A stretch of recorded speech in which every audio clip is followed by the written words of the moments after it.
Heidi by Johanna Spyri. Chapter 20. News from Distant Friends. It was the month of May.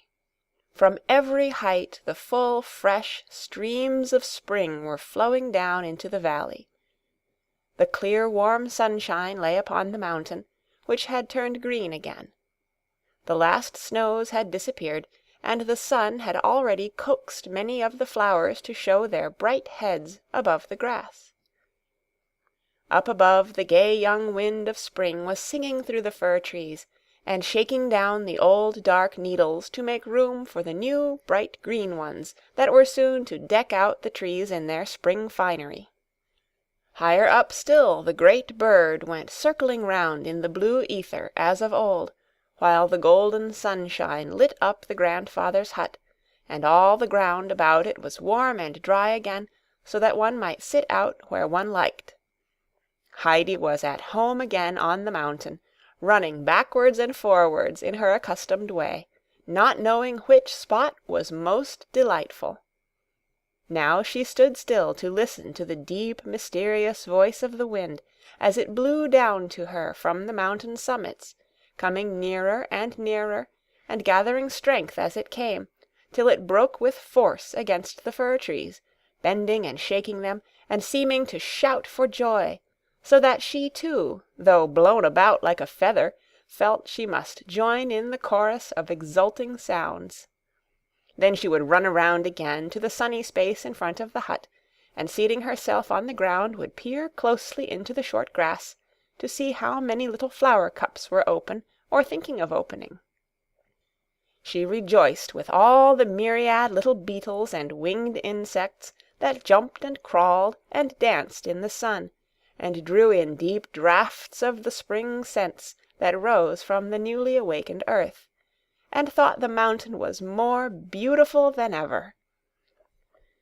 All the tiny, living creatures must be as happy as she, for it seemed to her there were little voices all round her singing and humming in joyful tones, "On the mountain! On the mountain!"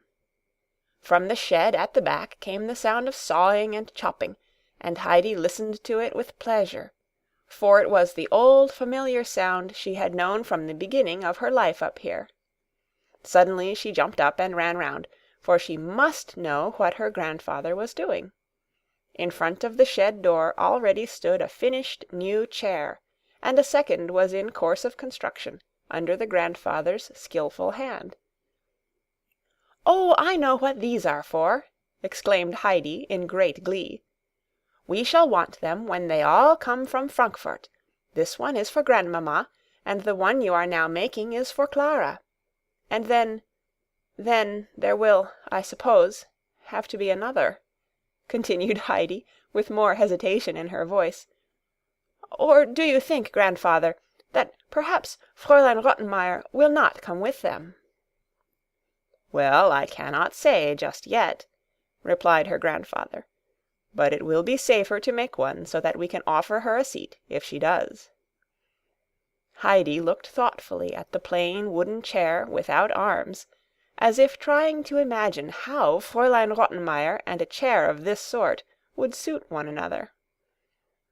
After a few minutes' contemplation, "Grandfather," she said, shaking her head doubtfully, "I don't think she would be able to sit on that."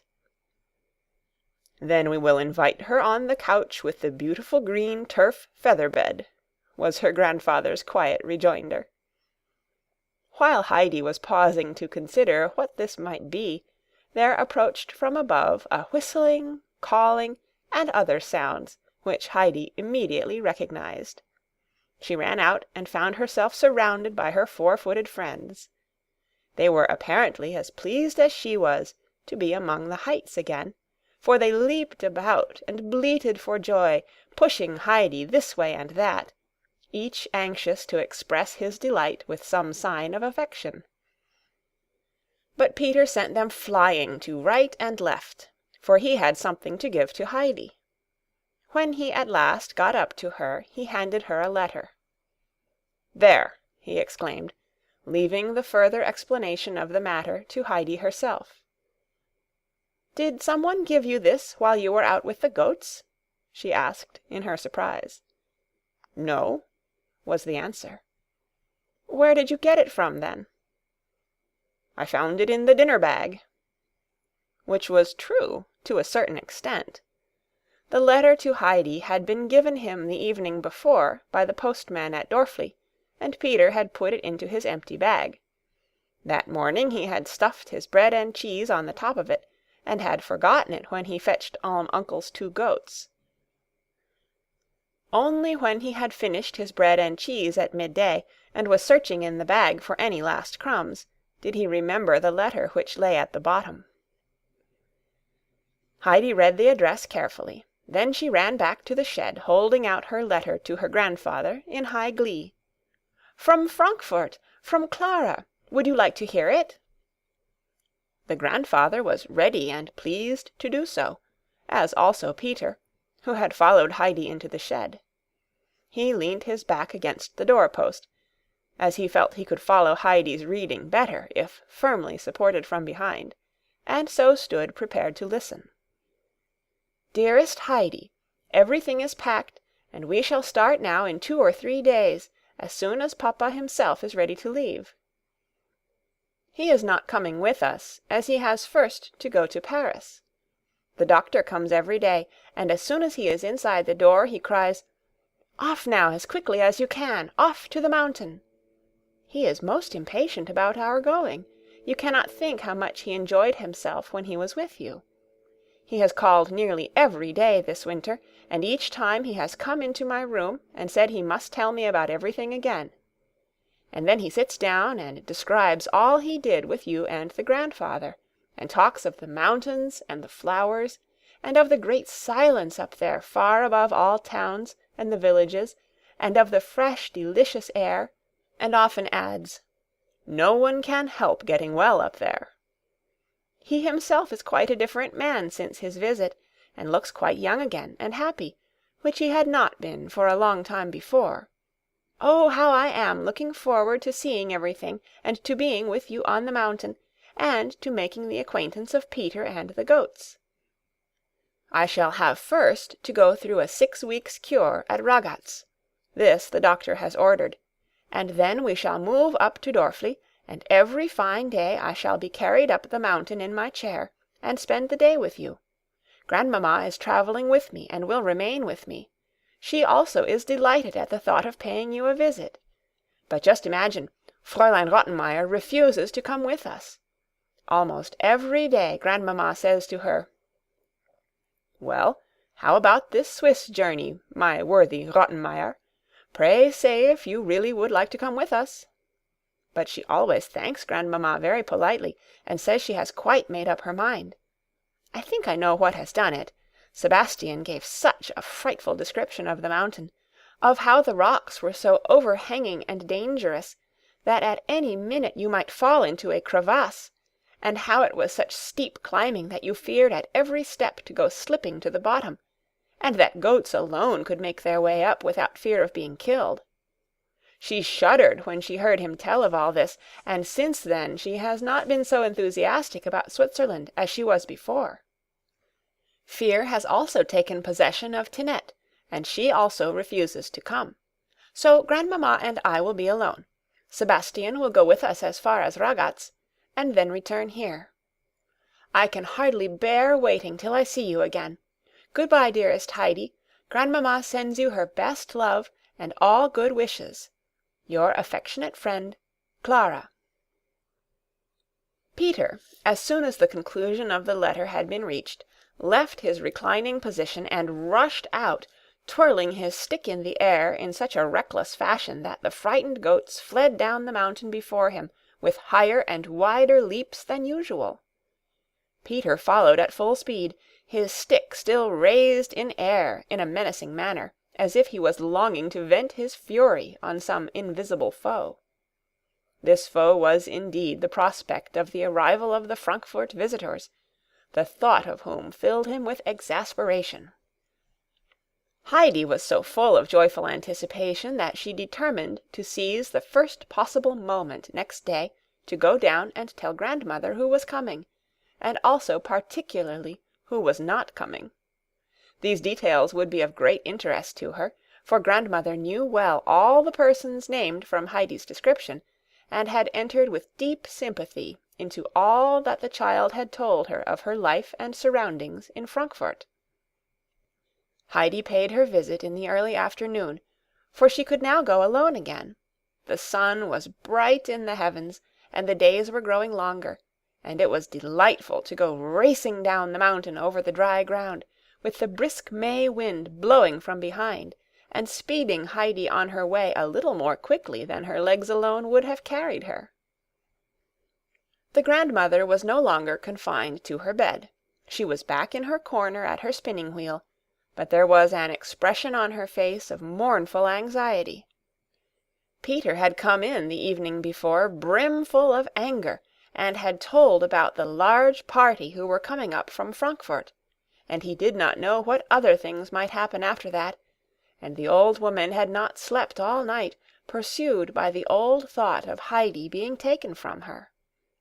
Heidi ran in, and taking her little stool, immediately sat down by grandmother, and began eagerly pouring out all her news, growing more excited with her pleasure as she went on.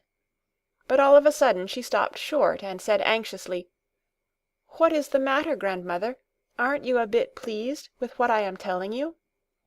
"Yes, yes, of course, child, since it gives you so much pleasure," she answered, trying to look more cheerful.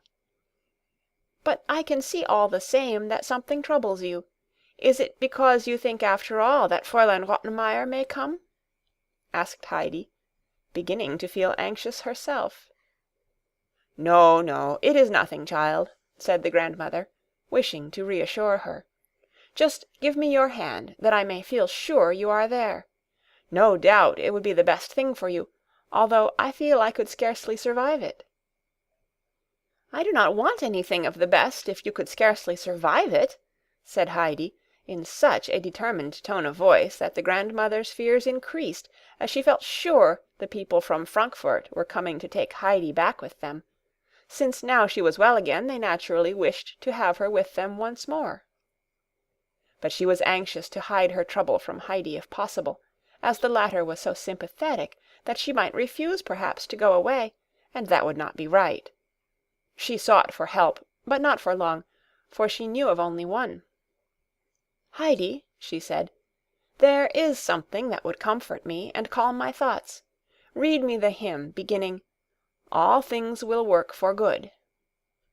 Heidi found the place at once, and read out in her clear young voice, "All things will work for good to those who trust in me. I come with healing on my wings, to save and set thee free."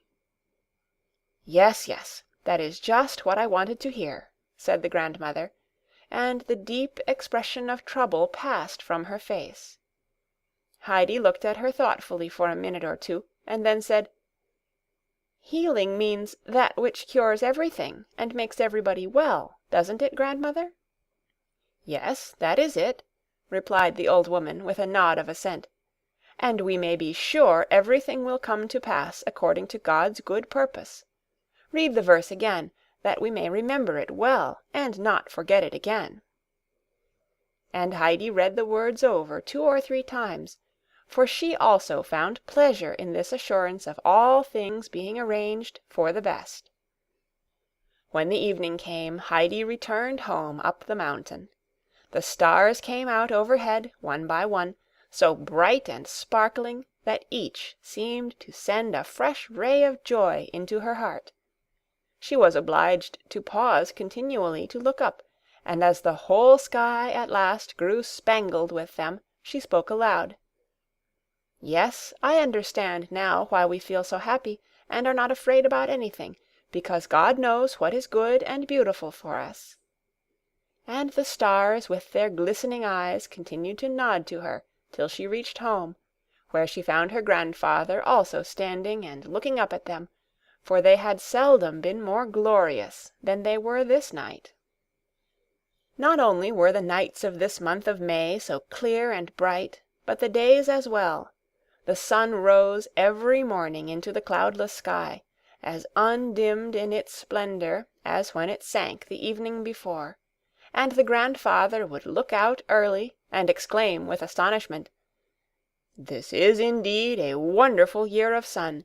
It will make all the shrubs and plants grow apace.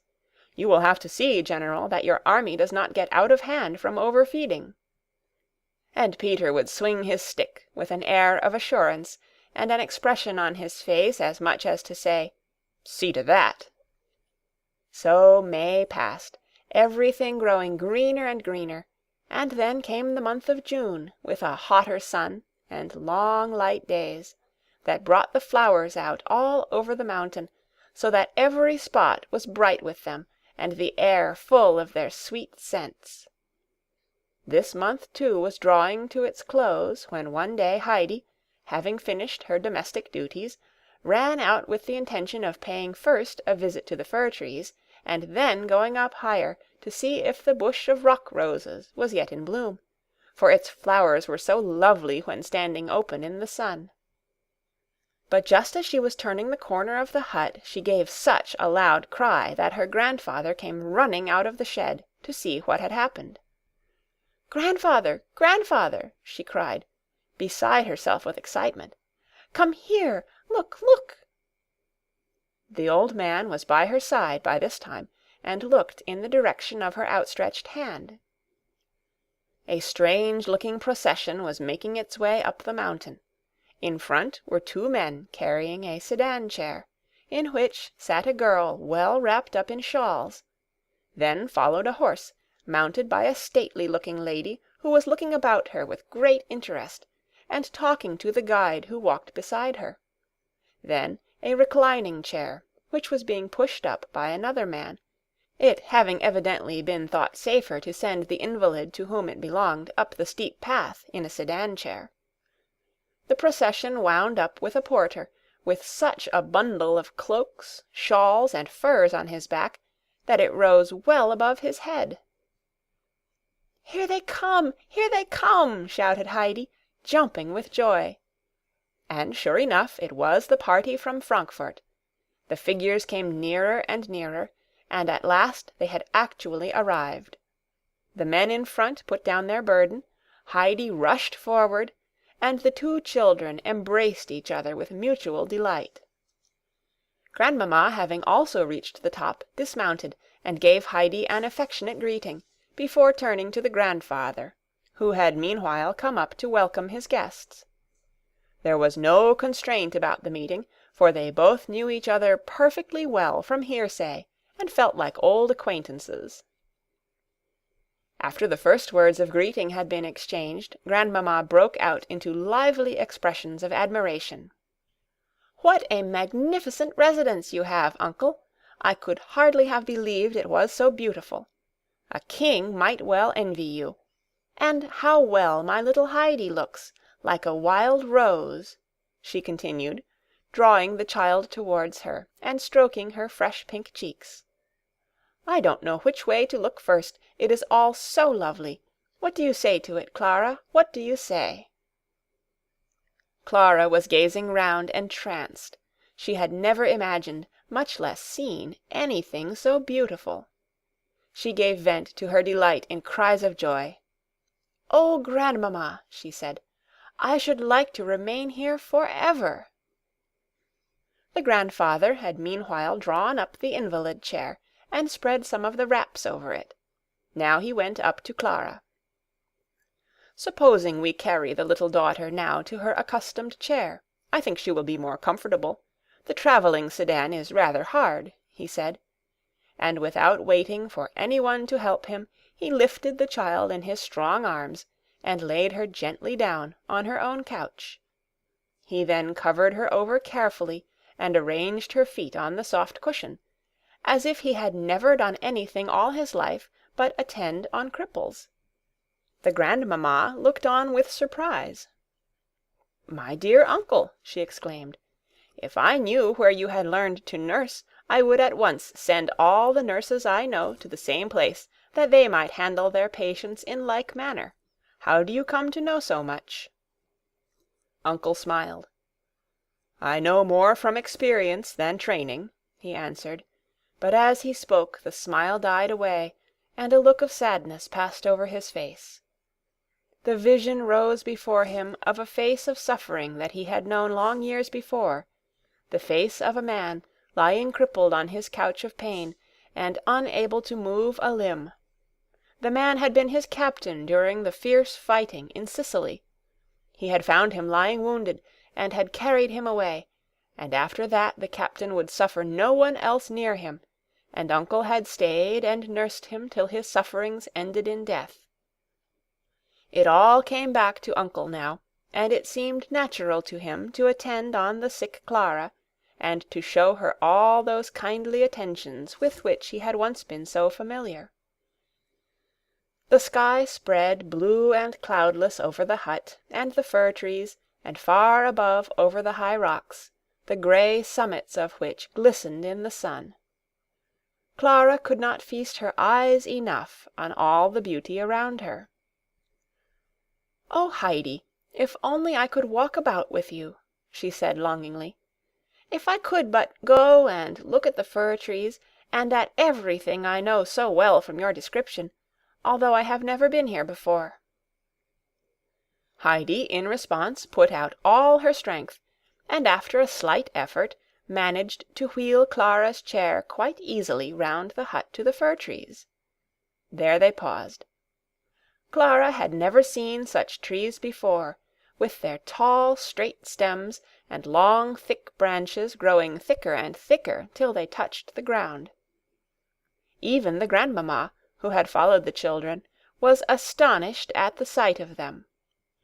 She hardly knew what to admire most in these ancient trees, the lofty tops rising in their full green splendor towards the sky, or the pillar-like stems, with their straight and gigantic boughs, that spoke of such antiquity of age, of such long years during which they had looked down upon the valley below, where men came and went, and all things were continually changing, while they stood undisturbed and changeless. Heidi had now wheeled Clara on to the goat-shed, and had flung open the door, so that Clara might have a full view of all that was inside. There was not much to see just now, as its indwellers were absent. Clara lamented to her grandmother that they would have to leave early before the goats came home. "I should so like to have seen Peter and his whole flock." "Dear child, let us enjoy all the beautiful things that we can see, and not think about those that we cannot," Grandmamma replied as she followed the chair which Heidi was pushing further on. "Oh, the flowers!" exclaimed Clara. "Look at the bushes of red flowers, and all the nodding bluebells. Oh, if I could but get up and pick some!" Heidi ran off at once and picked her a large nosegay of them.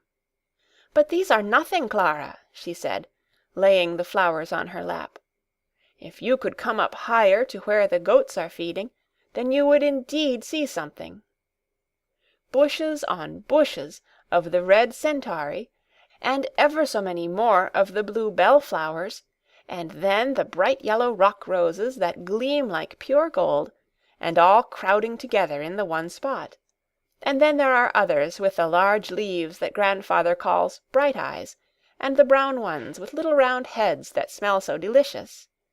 Oh, it is beautiful up there, and if you sit down among them you never want to get up again.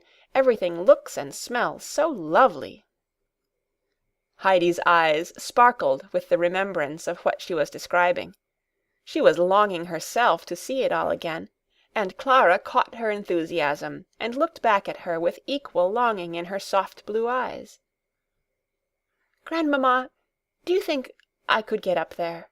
Is it possible for me to go?" she asked eagerly. "If only I could walk, climb about everywhere with you, Heidi." "I'm sure I could push you up. The chair goes so easily," said Heidi, and in proof of her words she sent the chair at such a pace round the corner that it nearly went flying down the mountainside. Grandmamma being at hand, however, stopped it in time. The grandfather, meantime, had not been idle. He had by this time put the table and extra chairs in front of the seat, so that they might all sit out here and eat the dinner that was preparing inside.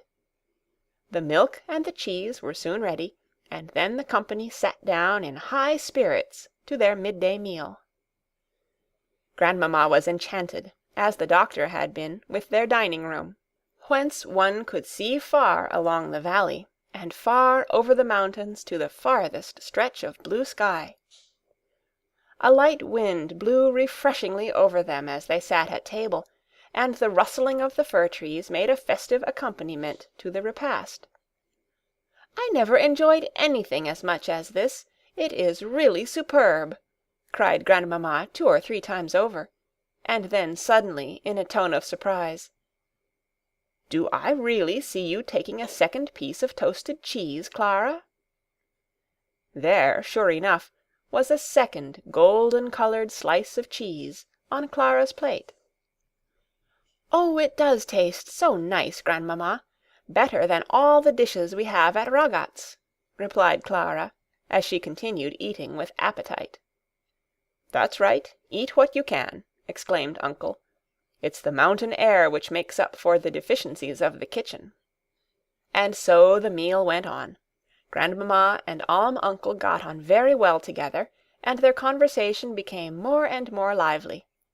They were so thoroughly agreed in their opinions of men and things and the world in general, that they might have been taken for old cronies. The time passed merrily, and then Grandmamma looked towards the west and said, "We must soon get ready to go, Clara. The sun is a good way down. The men will be here directly with the horse and sedan." Clara's face fell, and she said beseechingly, "Oh, just another hour, Grandmamma, or 2 hours. We haven't seen inside the hut yet, or Heidi's bed, or any of the other things. If only the day was 10 hours long!" "Well, that is not possible," said Grandmamma, but she herself was anxious to see inside the hut, so they all rose from the table, and Uncle wheeled Clara's chair to the door. But there they came to a standstill, for the chair was much too broad to pass through the door. Uncle, however, soon settled the difficulty by lifting Clara in his strong arms and carrying her inside. Grandmamma went all round and examined the household arrangements, and was very much amused and pleased at their orderliness and the cosy appearance of everything. "And this is your bedroom up here, Heidi, is it not?" she asked, as, without trepidation, she mounted the ladder to the hayloft. "Oh, it does smell sweet! What a healthy place to sleep in!" She went up to the round window and looked out, and Grandfather followed up with Clara in his arms, Heidi springing up after them. Then they all stood and examined Heidi's wonderful hay-bed, and Grandmamma looked thoughtfully at it, and drew in from time to time fragrant draughts of the hay-perfumed air, while Clara was charmed beyond words with Heidi's sleeping apartment. "It is delightful for you up here, Heidi. You can look from your bed straight into the sky, and then such a delicious smell all round you, and outside the fir-trees waving and rustling. I have never seen such a pleasant, cheerful bedroom before."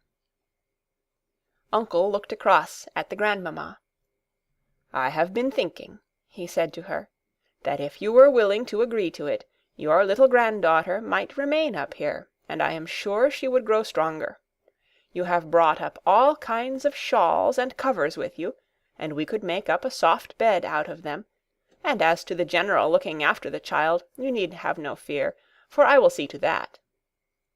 Clara and Heidi were as overjoyed at these words as if they were 2 birds let out of their cages, and Grandmamma's face beamed with satisfaction. "You are indeed kind, my dear uncle," she exclaimed. "You give words to the thought that was in my own mind. I was only asking myself whether a stay up here might not be the very thing she wanted. But then the trouble, the inconvenience to yourself, and you speak of nursing and looking after her as if it was a mere nothing. I thank you sincerely. I thank you from my whole heart, uncle." And she took his hand and gave it a long and grateful shake, which he returned with a pleased expression of countenance. Uncle immediately set to work to get things ready. He carried Clara back to her chair outside, Heidi following, not knowing how to jump high enough into the air to express her contentment.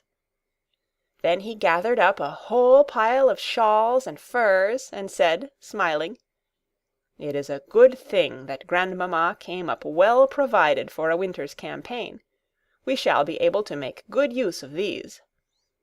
"Foresight is a virtue," responded the lady, amused, "and prevents many misfortunes. If we have made the journey over your mountains without meeting with storms, winds, and cloudbursts, we can only be thankful, which we are, and my provision against these disasters now comes in usefully, as you say." The two had meanwhile ascended to the hay-loft, and begun to prepare a bed. There were so many articles piled one over the other that when finished it looked like a regular little fortress. Grandmamma passed her hand carefully over it to make sure there were no bits of hay sticking out. "If there's a bit that can come through, it will," she said. The soft mattress, however, was so smooth and thick that nothing could penetrate it. Then they went down again, well satisfied, and found the children laughing and talking together, and arranging all they were going to do from morning till evening, as long as Clara stayed. The next question was how long she was to remain, and first Grandmamma was asked, but she referred them to the grandfather, who gave it as his opinion that she ought to make the trial of the mountain air for at least a month. The children clapped their hands for joy, for they had not expected to be together for so long a time. The bearers and the horse and guide were now seen approaching. The former were sent back at once, and Grandmamma prepared to mount for her return journey. "It's not saying good-bye, Grandmamma," Clara called out, "for you will come up now and then and see how we are getting on, and we shall so look forward to your visits, shan't we, Heidi?" Heidi, who felt that life this day had been crowded with pleasures, could only respond to Clara with another jump of joy. Grandmamma being now seated on her sturdy animal, Uncle took the bridle to lead her down the steep mountain path. She begged him not to come far with her, but he insisted on seeing her safely as far as Dorfli, for the way was precipitous, and not without danger for the rider, he said. Grandmamma did not care to stay alone in Dorfli, and therefore decided to return to Ragaz, and thence to make excursions up the mountain from time to time. Peter came down with his goats before Uncle had returned.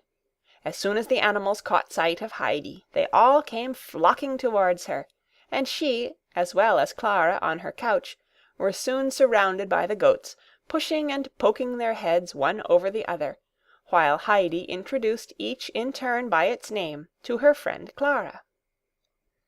It was not long before the latter had made the long-wished-for acquaintance of little Schneehopli, the lively Distelfink, and the well-behaved goats belonging to Grandfather, as well as of the many others, including the Grand Turk. Peter, meanwhile, stood apart looking on, casting somewhat unfriendly glances towards Clara. When the two children called out, "Good evening, Peter," he made no answer, but swung up his stick angrily, as if wanting to cut the air in two, and then ran off with his goats after him. The climax to all the beautiful things that Clara had already seen upon the mountain came at the close of the day.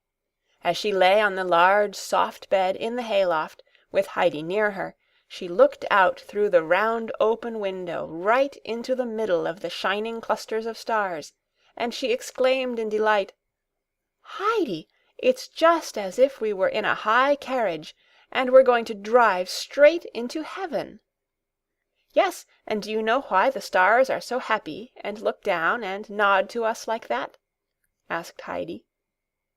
"No, why is it?" Clara asked in return.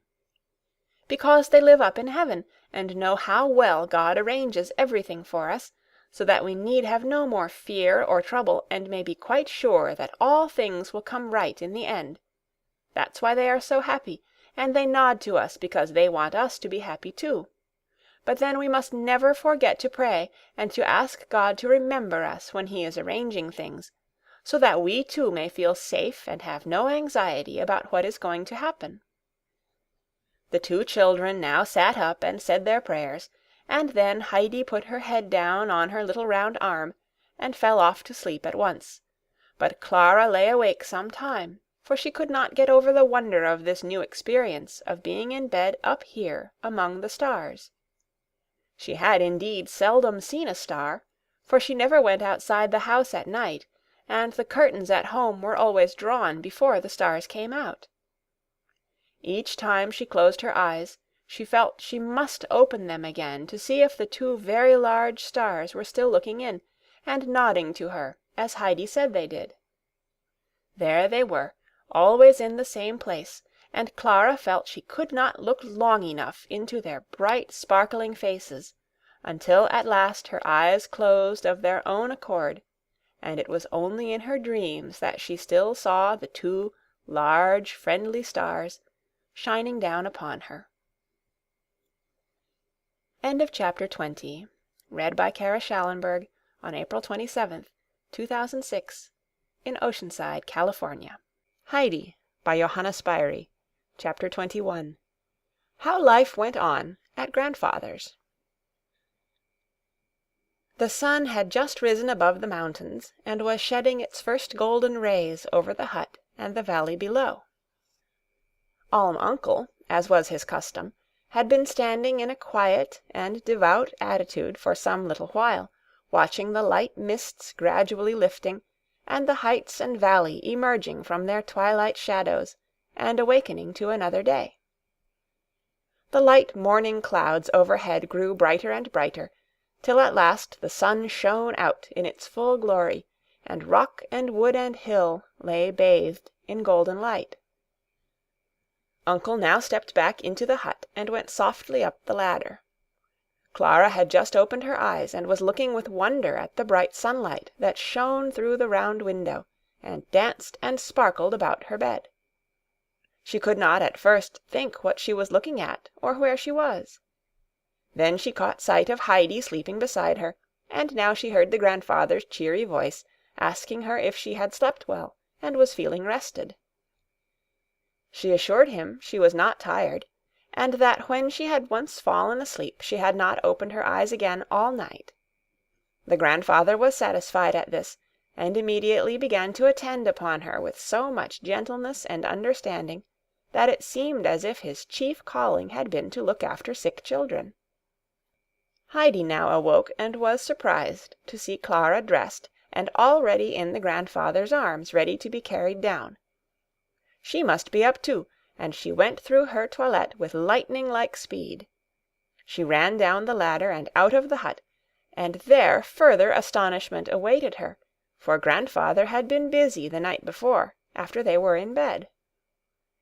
Seeing that it was impossible to get Clara's chair through the hut door, he had taken down two of the boards at the side of the shed, and made an opening large enough to admit the chair. These he left loose, so that they could be taken away and put up at pleasure. He was at this moment wheeling Clara out into the sun. He left her in front of the hut, while he went to look after the goats, and Heidi ran up to her friend. The fresh morning breeze blew round the children's faces, and every fresh puff brought a waft of fragrance from the fir trees. Clara drew it in with delight, and lay back in her chair with an unaccustomed feeling of health and comfort. It was the first time in her life that she had been out in the open country at this early hour, and felt the fresh morning breeze, and the pure mountain air was so cool and refreshing that every breath she drew was a pleasure. And then the bright, sweet sun, which was not hot and sultry up here, but lay soft and warm on her hands and on the grass at her feet. Clara had not imagined that it would be like this on the mountain.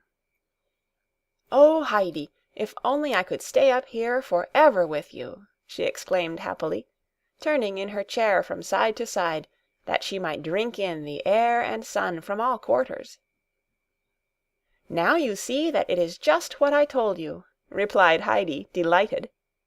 that it is the most beautiful thing in the world to be up here with grandfather." The latter at that moment appeared coming from the goat shed, and bringing 2 small foaming bowls of snow-white milk, one for Clara and one for Heidi. "That will do the little daughter good," he said, nodding to Clara. "It is from Schwenli, and will make her strong. To your health, child, drink it up." Clara had never tasted goat's milk before. She hesitated, and smelt it before putting it to her lips, but seeing how Heidi drank hers up without hesitating, and how much she seemed to like it, Clara did the same, and drank till there was not a drop left, for she too found it delicious, tasting just as if sugar and cinnamon had been mixed with it. "To-morrow we will drink 2, said the grandfather, who had looked on with satisfaction at seeing her follow Heidi's example. Peter now arrived with the goats, and while Heidi was receiving her usual crowded morning greetings, Uncle drew Peter aside to speak to him, for the goats bleated so loudly and continuously in their wish to express their joy and affection, that no one could be heard near them. "Attend to what I have to say," he said. "From to-day be sure you let Schwenli go where she likes. She has an instinct where to find the best food for herself, and so if she wants to climb higher, you follow her, and it will do the others no harm if they go too. On no account bring her back. A little more climbing won't hurt you, and in this matter she probably knows better than you what is good for her. I want her to give as fine milk as possible. Why are you looking over there as if you wanted to eat somebody? Nobody will interfere with you. So now be off, and remember what I say." Peter was accustomed to give immediate obedience to Uncle, and he marched off with his goats, but with a turn of the head and roll of the eye that showed he had some thought in reserve. The goats carried Heidi along with them a little way, which was what Peter wanted. "You will have to come with them," he called to her, "for I shall be obliged to follow Schwenli." "I cannot," Heidi called back from the midst of her friends, "and I shall not be able to come for a long, long time, not as long as Clara is with me. Grandfather, however, has promised to go up the mountain with both of us one day." Heidi had now extricated herself from the goats, and she ran back to Clara. Peter doubled his fists and made threatening gestures towards the invalid on her couch, and then climbed up some distance without pause until he was out of sight, for he was afraid Uncle might have seen him, and he did not care to know what Uncle might have thought of the fists.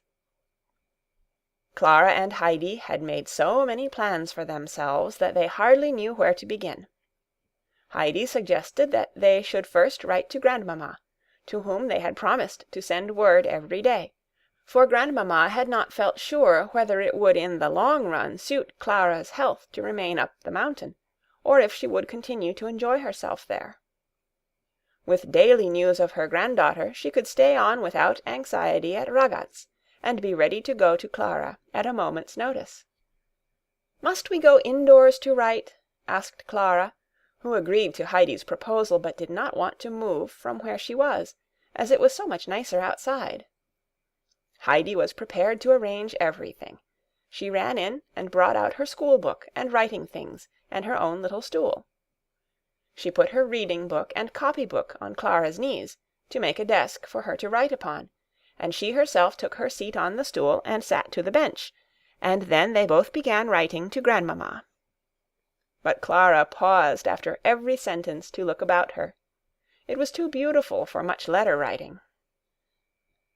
The breeze had sunk a little, and now only gently fanned her face and whispered lightly through the fir-trees.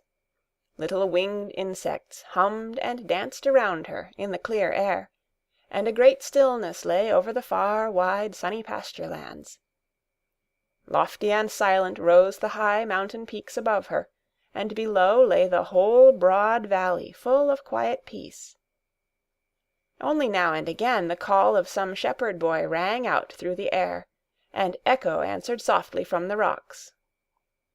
The morning passed, the children hardly knew how, and now grandfather came with the midday bowls of steaming milk, for the little daughter, he said, was to remain out as long as there was a gleam of sun in the sky. The midday meal was set out and eaten as yesterday in the open air. Then Heidi pushed Clara's chair under the fir-trees, for they had agreed to spend the afternoon under their shade, and there tell each other all that had happened since Heidi left Frankfurt. If everything had gone on there as usual in a general way, there were still all kinds of particular things to tell Heidi about the various people who composed the Sesemann household, and who were all so well known to Heidi. So they sat and chatted under the trees, and the more lively grew their conversation, the more loudly sang the birds overhead, as if wishing to take part in the children's gossip, which evidently pleased them. So the hours flew by, and all at once, as it seemed, the evening had come with the returning Peter, who still scowled and looked angry. "Good night, Peter," called out Heidi, as she saw he had no intention of stopping to speak. "Good night, Peter," called out Clara in a friendly voice.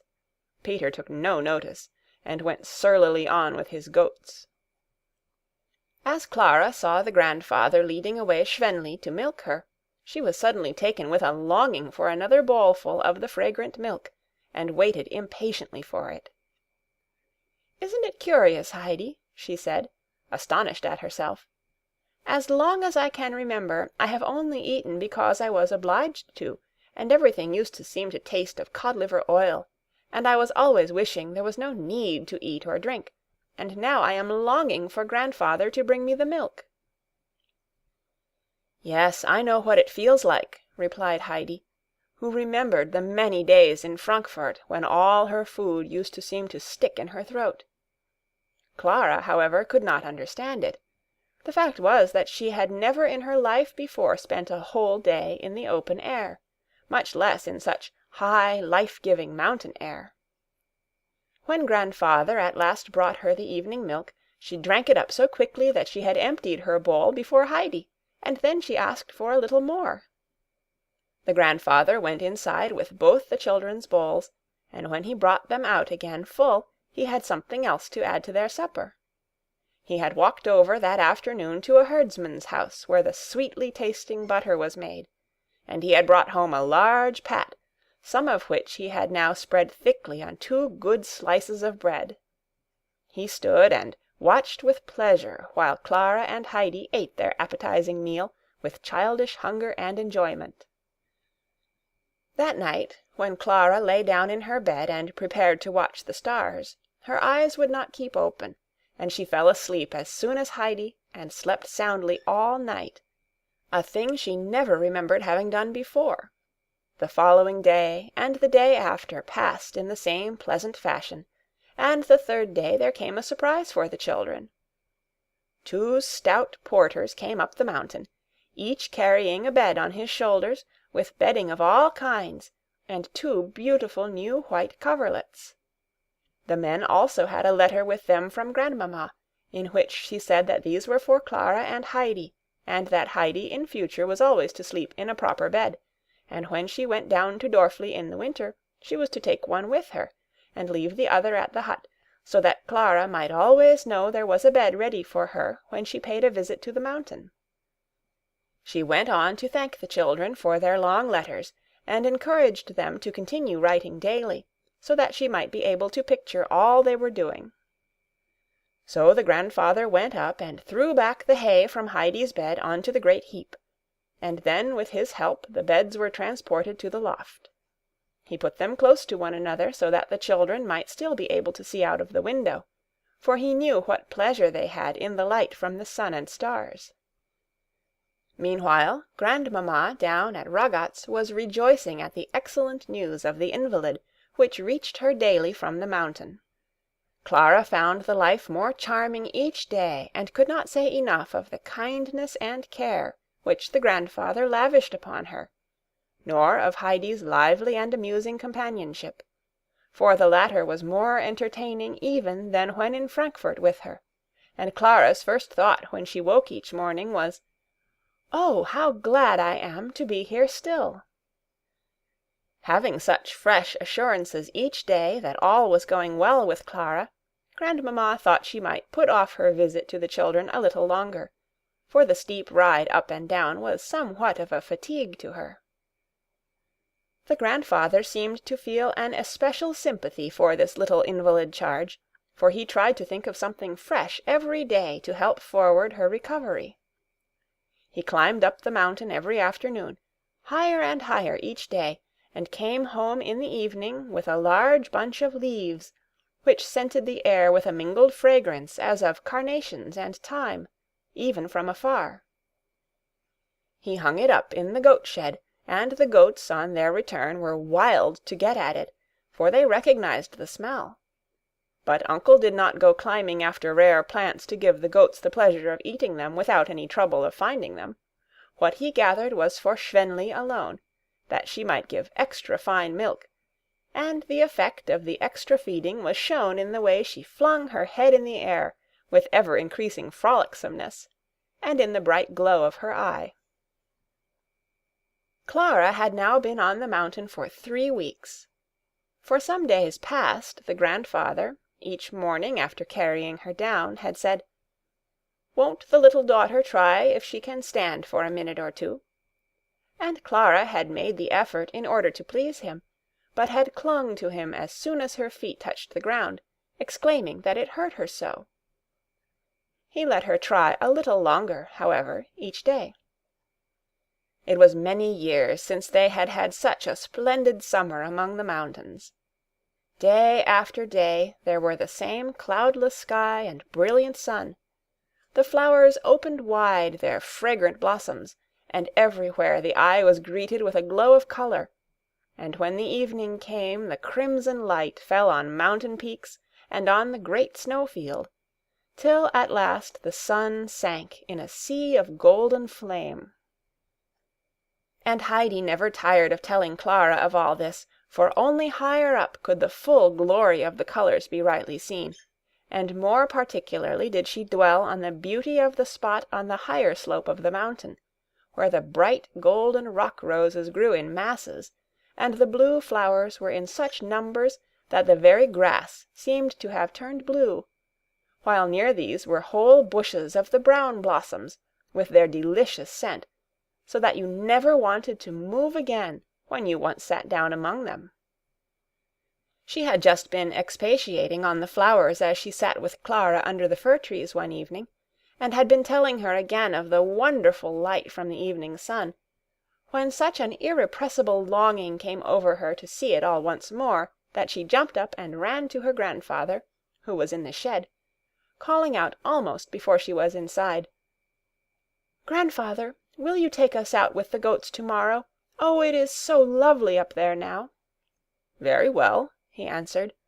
"But if I do, the little daughter must do something to please me. She must try her best again this evening to stand on her feet." Heidi ran back with the good news to Clara, and the latter promised to try her very best as the grandfather wished, for she looked forward immensely to the next day's excursion. Heidi was so pleased and excited that she called out to Peter as soon as she caught sight of him that evening, "Peter, Peter, we are all coming out with you tomorrow, and are going to stay up there the whole day." Peter, cross as a bear, grumbled some reply and lifted his stick to give Distelfink a blow for no reason in particular, but Distelfink saw the movement, and with a leap over Schneehoppli's back she got out of the way, and the stick only hit the air. Clara and Heidi got into their 2 fine beds that night, full of delightful anticipation of the morrow.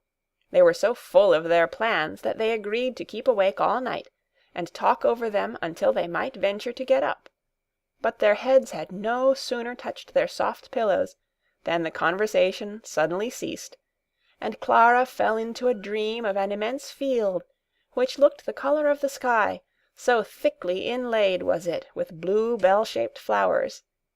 And Heidi heard the great bird of prey calling to her from the heights above, "Come, come, come!" End of chapter 21.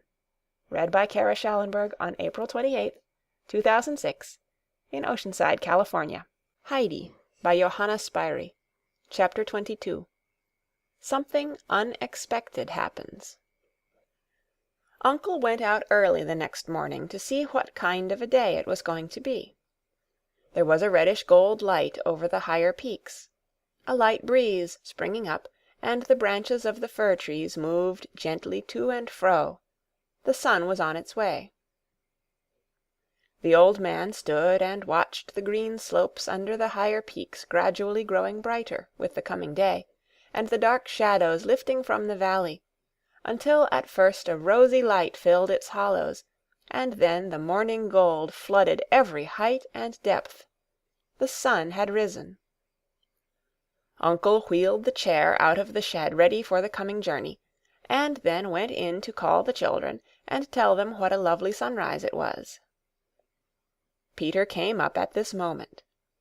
The goats did not gather round him so trustfully as usual, but seemed to avoid him timidly, for Peter had reached a high pitch of anger and bitterness, and was laying about him with his stick very unnecessarily, and where it fell the blow was no light one. For weeks now he had not had Heidi all to himself as formerly.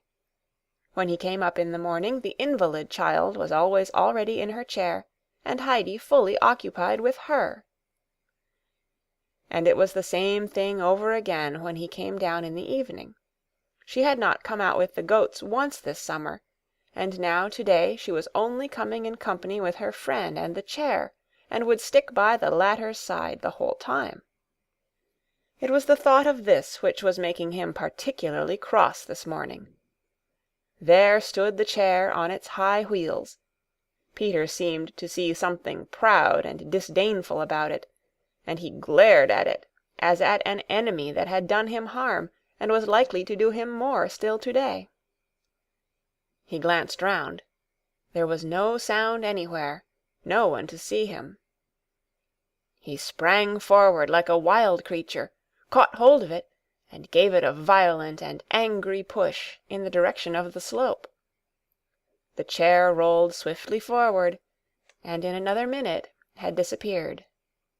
Peter now sped up the mountain as if on wings, not pausing till he was well in shelter of a large blackberry bush, for he had no wish to be seen by Uncle, but he was anxious to see what had become of the chair, and his bush was well placed for that. Himself hidden, he could watch what happened below, and see what Uncle did without being discovered himself. So he looked, and there he saw his enemy running faster and faster downhill.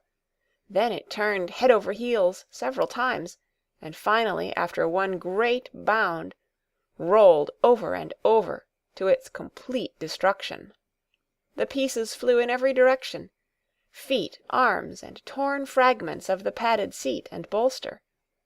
And Peter experienced a feeling of such unbounded delight at the sight that he leapt in the air, laughing aloud and stamping for joy.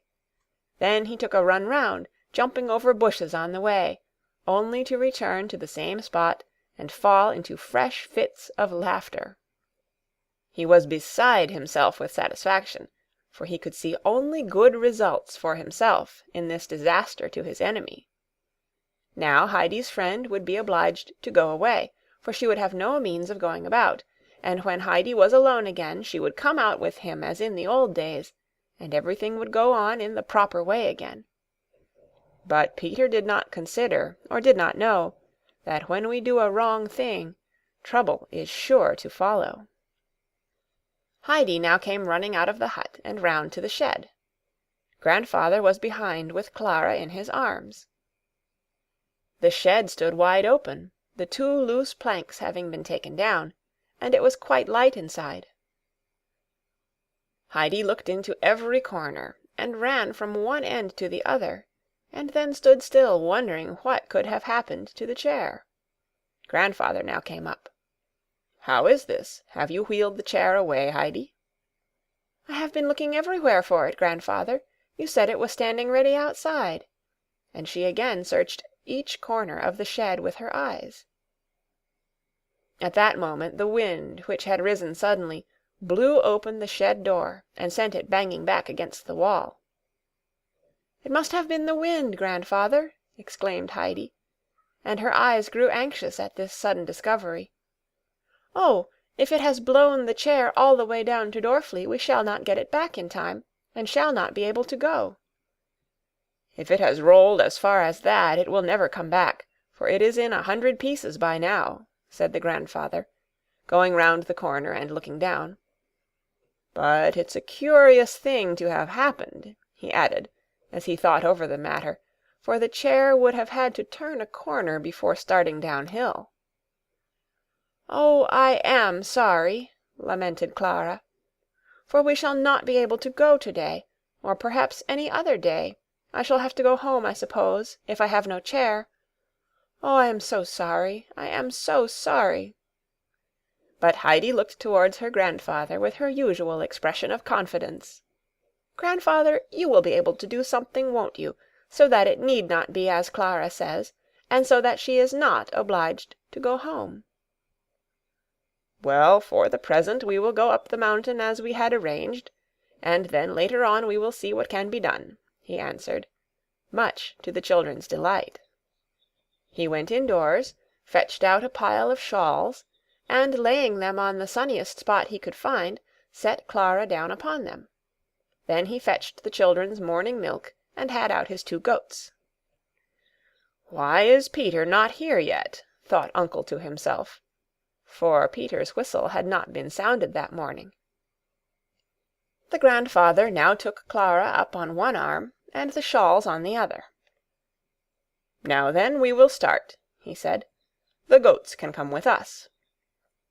Heidi was pleased at this, and walked on after her grandfather with an arm over either of the goats' necks, and the animals were so overjoyed to have her again that they nearly squeezed her flat between them out of sheer affection. When they reached the spot where the goats usually pastured, they were surprised to find them already feeding there, climbing about the rocks, and Peter with them, lying his full length on the ground. "I'll teach you another time to go by like that, you lazy rascal. What do you mean by it?" Uncle called to him. Peter, recognizing the voice, jumped up like a shot. "No one was up," he answered. "Have you seen anything of the chair?" asked the grandfather. "Of what chair?" called Peter back in answer, in a morose tone of voice. Uncle said no more.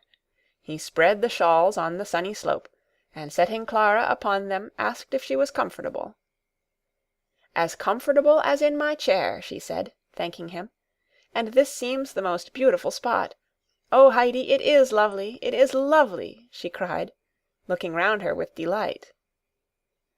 The grandfather prepared to leave them.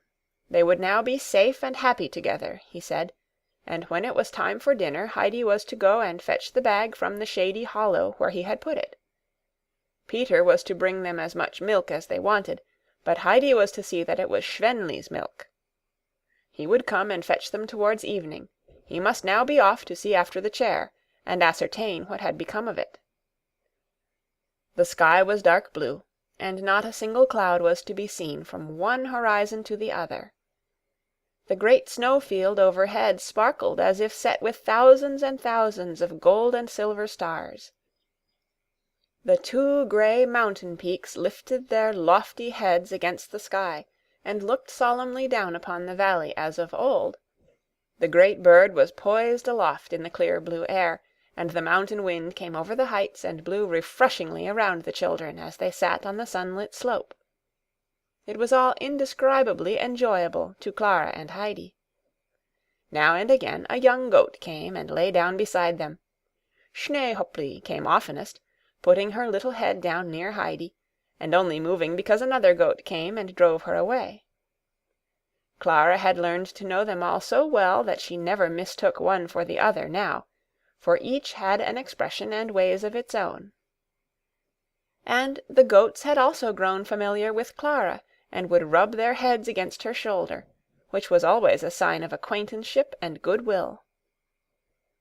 Some hours went by, and Heidi began to think that she might just go over to the spot where all the flowers grew, to see if they were fully blown and looking as lovely as the year before. Clara could not go until grandfather came back that evening, when the flowers probably would be already closed. The longing to go became stronger and stronger, till she felt she could not resist it. "Would you think me unkind, Clara," she said, rather hesitatingly, "if I left you for a few minutes? I should run there and back very quickly. I want so to see how the flowers are looking. But wait," for an idea had come into Heidi's head. She ran and picked a bunch or two of green leaves, and then took hold of Schneehopli and led her up to Clara. "There, now you will not be alone," said Heidi, giving the goat a little push to show her she was to lie down near Clara, which the animal quite understood. Heidi threw the leaves into Clara's lap, and the latter told her friend to go at once to look at the flowers, as she was quite happy to be left with the goat. She liked this new experience. Heidi ran off, and Clara began to hold out the leaves one by one to Schneehopli, who snoozled up to her new friend in a confiding manner, and slowly ate the leaves from her hand. It was easy to see that Schneehopli enjoyed this peaceful and sheltered way of feeding, for when with the other goats she had much persecution to endure from the larger and stronger ones of the flock. And Clara found a strange new pleasure in sitting all alone like this on the mountain-side, her only companion a little goat that looked to her for protection. She suddenly felt a great desire to be her own mistress, and to be able to help others, instead of herself being always dependent as she was now. Many thoughts, unknown to her before, came crowding into her mind, and a longing to go on living in the sunshine, and to be doing something that would bring happiness to another, as now she was helping to make the goat happy. An unaccustomed feeling of joy took possession of her, as if everything she had ever known or felt became all at once more beautiful, and she seemed to see all things in a new light, and so strong was the sense of this new beauty and happiness that she threw her arms round the little goat's neck and exclaimed, "Oh, Schneehopli, how delightful it is up here! If only I could stay on for ever with you beside me!"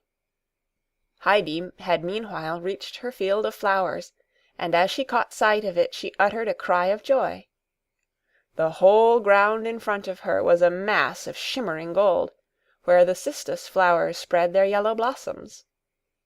Above them waved whole bushes of the deep blue bellflowers, while the fragrance that arose from the whole sunlit expanse was as if the rarest balsam had been flung over it. The scent, however, came from the small brown flowers, the little round heads of which rose modestly here and there among the yellow blossoms. Heidi stood and gazed and drew in the delicious air. Suddenly she turned round and reached Clara's side, out of breath with running and excitement.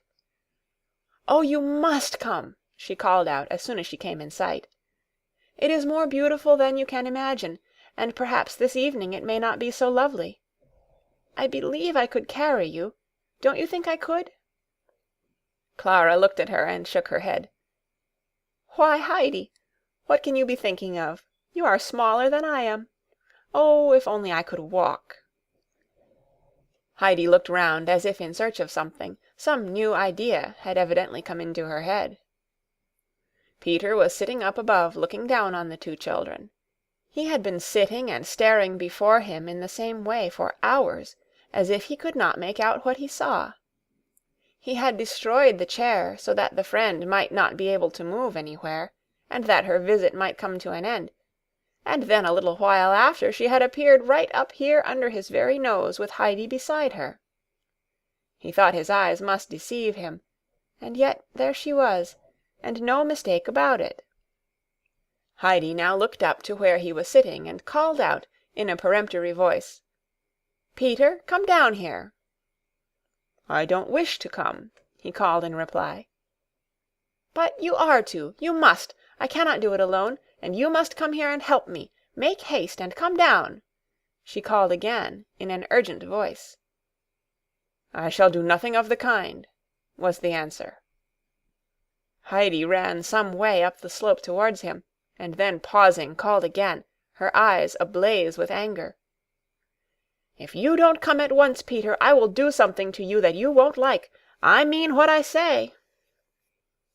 Peter felt an inward throe at these words, and a great fear seized him.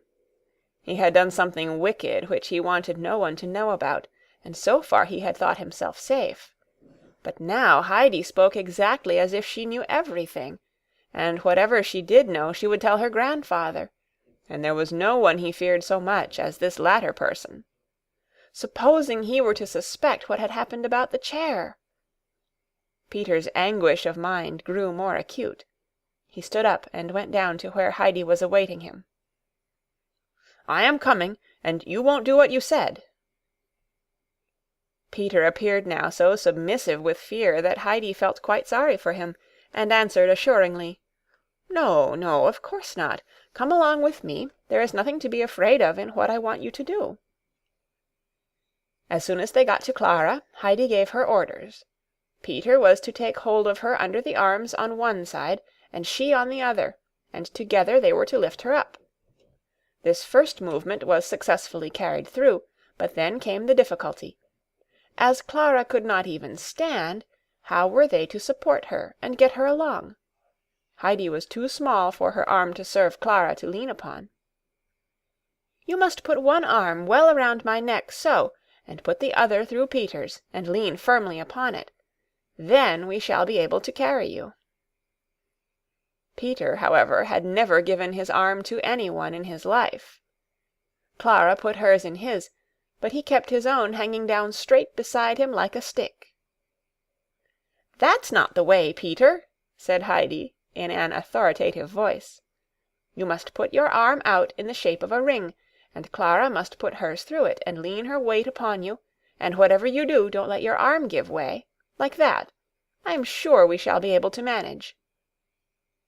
Peter did as he was told, but still they did not get on very well. Clara was not such a light weight, and the team did not match very well in size. It was up one side and down the other, so that the supports were rather wobbly. Clara tried to use her own feet a little, but each time drew them quickly back. "Put your foot down firmly once," suggested Heidi. "I am sure it will hurt you less after that." "Do you think so?" said Clara hesitatingly. But she followed Heidi's advice and ventured one firm step on the ground, and then another. She called out a little as she did it. Then she lifted her foot again and went on. "Oh, that was less painful already!" she exclaimed joyfully. "Try again," said Heidi encouragingly. And Clara went on putting one foot after another, until all at once she called out, "I can do it, Heidi! Look, look! I can make proper steps!" And Heidi cried out with even greater delight, "Can you really make steps? Can you really walk? Really walk by yourself? Oh, if only grandfather were here!" And she continued gleefully to exclaim, "You can walk now, Clara, you can walk!" Clara still held on firmly to her supports, but with every step she felt safer on her feet, as all three became aware, and Heidi was beside herself with joy. "Now we shall be able to come up here together every day, and go just where we like, and you will be able all your life to walk about as I do, and not have to be pushed in a chair, and you will get quite strong and well. It is the greatest happiness we could have had." And Clara heartily agreed, for she could think of no greater joy in the world than to be strong and able to go about like other people, and no longer have to lie from day to day in her invalid chair. They had not far to go to reach the field of flowers, and could already catch sight of the cistus flowers glowing gold in the sun. As they came to the bushes of the blue bellflowers, with sunny, inviting patches of warm ground between them, Clara said, "Mightn't we sit down here for a while?" This was just what Heidi enjoyed, and so the children sat down in the midst of the flowers, Clara for the first time on the dry, warm mountain grass, and she found it indescribably delightful. Around her were the blue flowers softly waving to and fro, and beyond the gleaming patches of the cistus flowers and the red centaury, while the sweet scent of the brown blossoms and of the fragrant prunella enveloped her as she sat. Everything was so lovely, and Heidi, who was beside her, thought she had never seen it so perfectly beautiful up here before, and she did not know herself why she felt so glad at heart that she longed to shout for joy. Then she suddenly remembered that Clara was cured. That was the crowning delight of all that made life so delightful in the midst of all this surrounding beauty. Clara sat silent, overcome with the enchantment of all that her eye rested upon, and with the anticipation of all the happiness that was now before her. There seemed hardly room in her heart for all her joyful emotions, and these, and the ecstasy aroused by the sunlight and the scent of the flowers, held her dumb. Peter also lay among the flowers without moving or speaking, for he was fast asleep. The breeze came blowing softly and caressingly from behind the sheltering rocks, and passed whisperingly through the bushes overhead. Heidi got up now and then to run about, for the flowers waving in the warm wind seemed to smell sweeter, and to grow more thickly whichever way she went, and she felt she must sit down at each fresh spot to enjoy the sight and scent. So the hours went by. It was long past noon when a small troop of goats advanced solemnly towards the plain of flowers. It was not a feeding place of theirs, for they did not care to graze on flowers. They looked like an embassy arriving, with Distelfink as their leader. They had evidently come in search of their companions, who had left them in the lurch, and who had, contrary to all custom, remained away so long, for the goats could tell the time without mistake.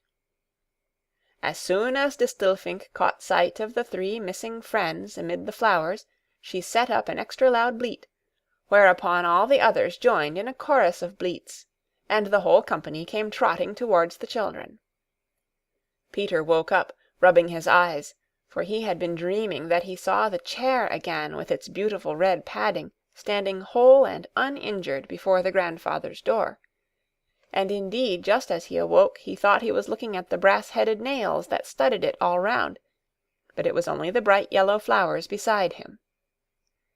He experienced again a dreadful fear of mind that he had lost in this dream of the uninjured chair. Even though Heidi had promised not to do anything, there still remained the lively dread that his deed might be found out in some other way.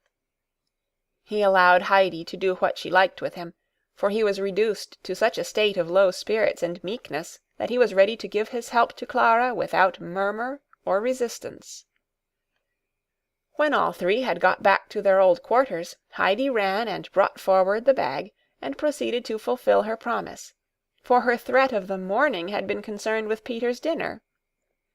She had seen her grandfather putting in all sorts of good things, and had been pleased to think of Peter having a large share of them, and she had meant him to understand when he refused at first to help her, that he would get nothing for his dinner. But Peter's conscience had put another interpretation upon her words. Heidi took the food out of the bag, and divided it into 3 portions, and each was of such a goodly size that she thought to herself, "There will be plenty of ours left for him to have more still." She gave the other 2 their dinners, and sat down with her own beside Clara, and they all 3 ate with a good appetite after their great exertions. It ended as Heidi had expected, and Peter got as much food again as his own share with what Clara and Heidi had over from theirs, after they had both eaten as much as they wanted. Peter ate up every bit of food to the last crumb, but there was something wanting to his usual enjoyment of a good dinner, for every mouthful he swallowed seemed to choke him, and he felt something gnawing inside him. They were so late at their dinner that they had not long to wait after they had finished, before grandfather came up to fetch them. Heidi rushed forward to meet him as soon as he appeared, as she wanted to be the first to tell him the good news. She was so excited that she could hardly get her words out when she did get up to him, but he soon understood, and a look of extreme pleasure came into his face. He hastened up to where Clara was sitting, and said with a cheerful smile, "So we've made the effort, have we, and won the day?" Then he lifted her up, and putting his left arm behind her, and giving her his right to lean upon, made her walk a little way, which she did with less trembling and hesitation than before, now that she had such a strong arm round her. Heidi skipped along beside her in triumphant glee, and the grandfather looked too as if some happiness had befallen him. But now he took Clara up in his arms. "We must not overdo it," he said, "and it is high time we went home." And he started off down the mountain path, for he was anxious to get her indoors that she might rest, after her unusual fatigue. When Peter got to Dorfli that evening, he found a large group of people collected round a certain spot, pushing one another and looking over each other's shoulders in their eagerness to catch sight of something lying on the ground. Peter thought he should like to see too, and poked and elbowed till he made his way through. There it lay, the thing he had wanted to see. Scattered about the grass were the remains of Clara's chair, part of the back and the middle bit, and enough of the red padding and the bright nails to show how magnificent the chair had been when it was entire. "I was here when the men passed carrying it up," said the baker, who was standing near Peter. "I'll bet anyone that it was worth 25 pounds at least. I cannot think how such an accident could have happened." "Uncle said the wind might perhaps have done it," remarked one of the women, who could not sufficiently admire the red upholstery. "It's a good job that no one but the wind did it," said the baker again, "or he might smart for it. No doubt the gentleman in Frankfurt, when he hears what has happened, will make all inquiries about it. I am glad for myself that I have not been seen up the mountain for a good 2 years, as suspicion is likely to fall on anyone who was about up there at the time." Many more opinions were passed on the matter, but Peter had heard enough. He crept quietly away out of the crowd, and then took to his heels and ran up home as fast as he could, as if he thought some one was after him. The baker's words had filled him with fear and trembling.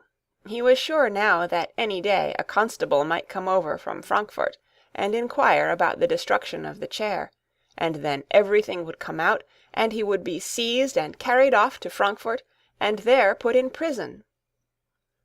The whole picture of what was coming was clear before him, and his hair stood on end with terror. He reached home in this disturbed state of mind. He would not open his mouth in reply to anything that was said to him. He would not eat his potatoes. All he did was to creep off to bed as quickly as possible, and hide under the bedclothes and groan. "Peter has been eating sorrel again, and is evidently in pain by the way he is groaning," said Brigitta. "You must give him a little more bread to take with him. Give him a bit of mine tomorrow," said the grandmother sympathizingly. As the children lay that night in bed looking out at the stars, Heidi said, "I have been thinking all day what a happy thing it is that God does not give us what we ask for, even when we pray and pray and pray, if he knows there is something better for us. Have you felt like that?" "Why do you ask me that tonight all of a sudden?" asked Clara. "Because I prayed so hard when I was in Frankfurt that I might go home at once, and because I was not allowed to, I thought God had forgotten me. And now, you see, if I had come away at first when I wanted to, you would never have come here, and would never have got well." Clara had in her turn become thoughtful. "But, Heidi," she began again, "in that case we ought never to pray for anything, as God always intends something better for us than we know or wish for." "You must not think it is like that, Clara," replied Heidi eagerly. "We must go on praying for everything, so that God may know we do not forget that it all comes from him." "If we forget God, then he lets us go our own way, and we get into trouble. Grandmamma told me so. And if he does not give us what we ask for, we must not think that he has not heard us, and leave off praying, but we must still pray and say, 'I am sure, dear God, that thou art keeping something better for me, and I will not be unhappy, for I know that thou wilt make everything right in the end.'" "How did you learn all that?" asked Clara. "Grandmamma explained it to me first of all, and then when it all happened, just as she said, I knew it myself, and I think, Clara," she went on as she sat up in bed, We ought certainly to thank God to-night that you can walk now, and that he has made us so happy." "Yes, Heidi, I am sure you are right, and I am glad you reminded me. I almost forgot my prayers for very joy." Both children said their prayers, and each thanked God in her own way for the blessing he had bestowed on Clara, who had for so long lain weak and ill. The next morning the grandfather suggested that they should now write to the grandmamma and ask her if she would not come and pay them a visit, as they had something new to show her. But the children had another plan in their heads, for they wanted to prepare a great surprise for grandmamma.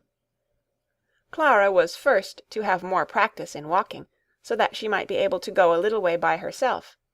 Above all things, grandmamma was not to have a hint of it.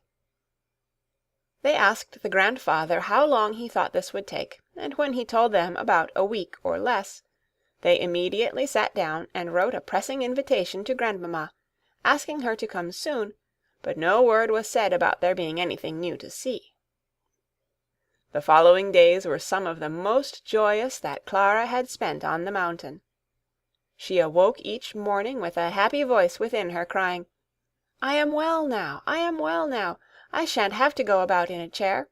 I can walk by myself like other people."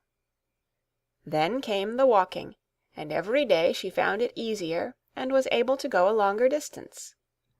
The movement gave her such an appetite that the grandfather cut his bread and butter a little thicker each day, and was well pleased to see it disappear. He now brought out with it a large jugful of the foaming milk, and filled her little bowl over and over again. And so another week went by, and the day came which was to bring grandmamma up the mountain for her second visit. End of chapter 22. Read by Kara Shallenberg on May 3rd, 2006, in Oceanside, California. Heidi by Johanna Spyri. Chapter 23.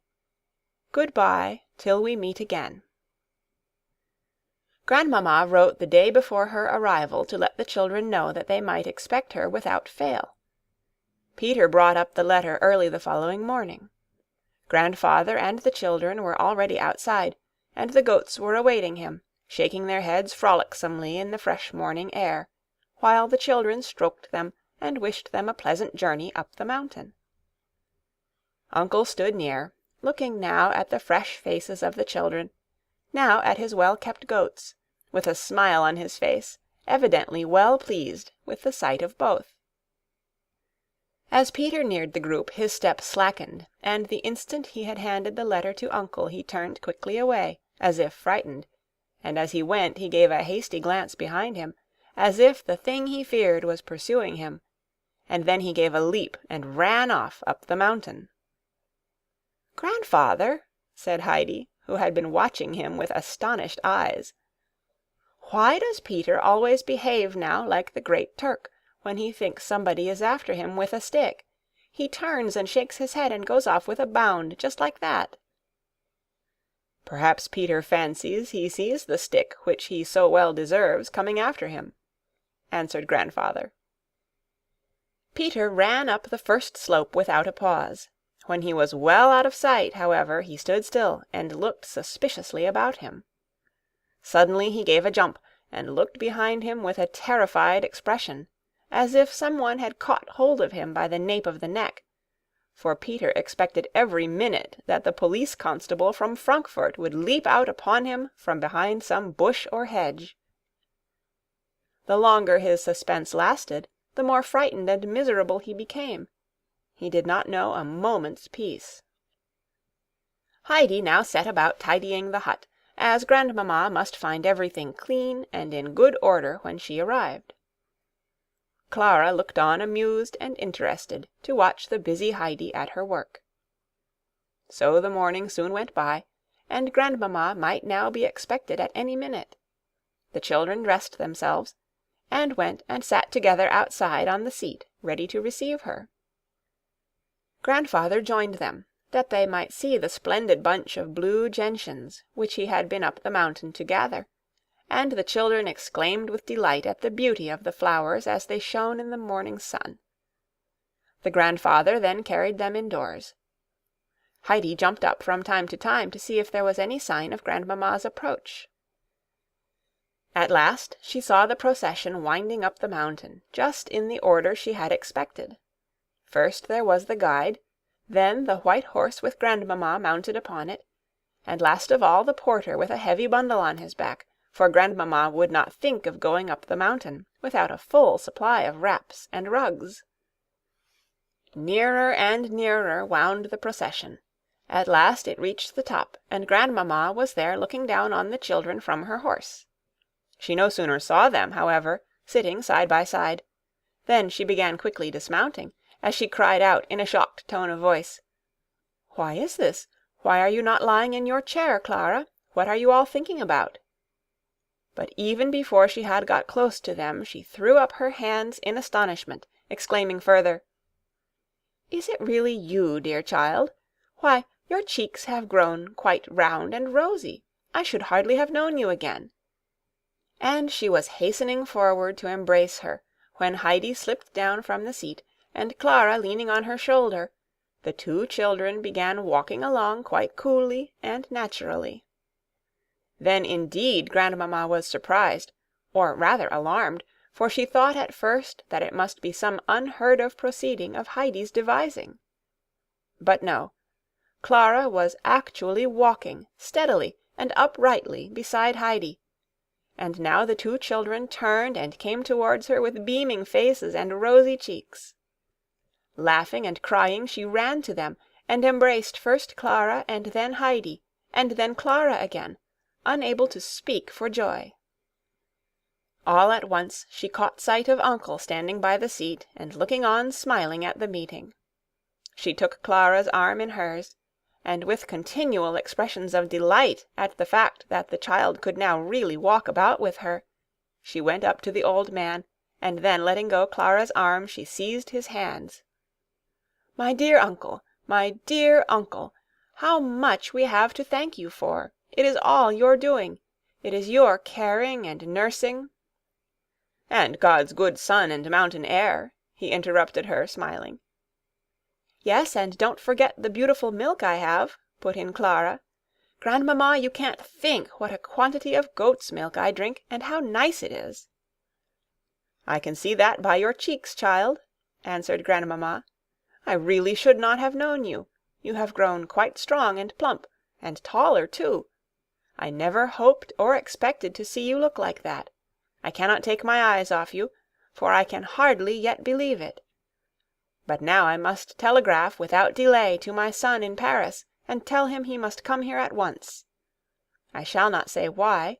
It will be the greatest happiness he has ever known. My dear uncle, how can I send a telegram? Have you dismissed the men yet?" "They have gone," he answered. "But if you are in a hurry, I will fetch Peter, and he can take it for you." Grandmamma thanked him, for she was anxious that the good news should not be kept from her son a day longer than was possible. So Uncle went aside a little way, and blew such a resounding whistle through his fingers that he awoke a responsive echo among the rocks far overhead. He had not to wait many minutes before Peter came running down in answer, for he knew the sound of Uncle's whistle. Peter arrived, looking as white as a ghost, for he quite thought Uncle was sending for him to give him up. But as it was, he only had to take a written paper given him with instructions to take it down at once to the post office at Dorfli. Uncle would settle for the payment later, as it was not safe to give Peter too much to look after. Peter went off with the paper in his hand, feeling some relief of mind for the present, for as Uncle had not whistled for him in order to give him up, it was evident that no policeman had yet arrived. So now they could all sit down in peace to their dinner round the table in front of the hut, and Grandmamma was given a detailed account of all that had taken place. How Grandfather had made Clara try first to stand, and then to move her feet a little every day, and how they had settled for the day's excursion up the mountain, and how the chair had been blown away. How Clara's desire to see the flowers had induced her to take the first walk, and so by degrees one thing had led to another.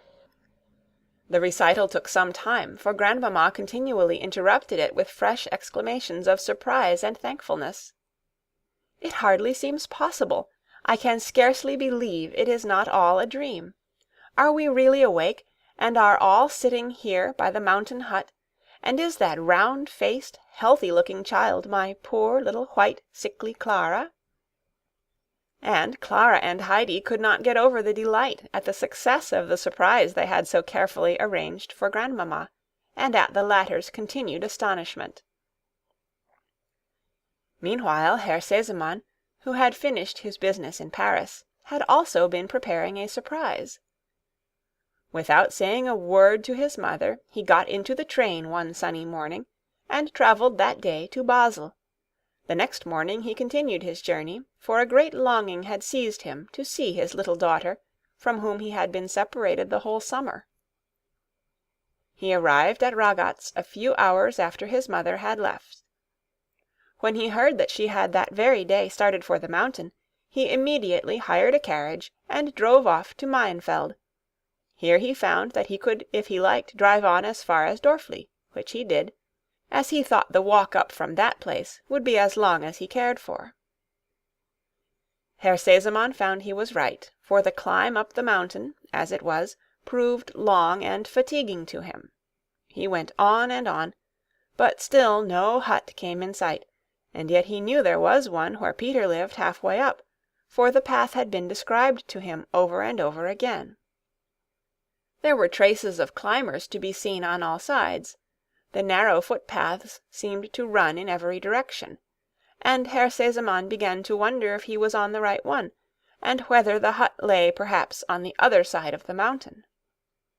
He looked round to see if any one was in sight of whom he could ask the way, but far and wide there was not a soul to be seen, or a sound to be heard.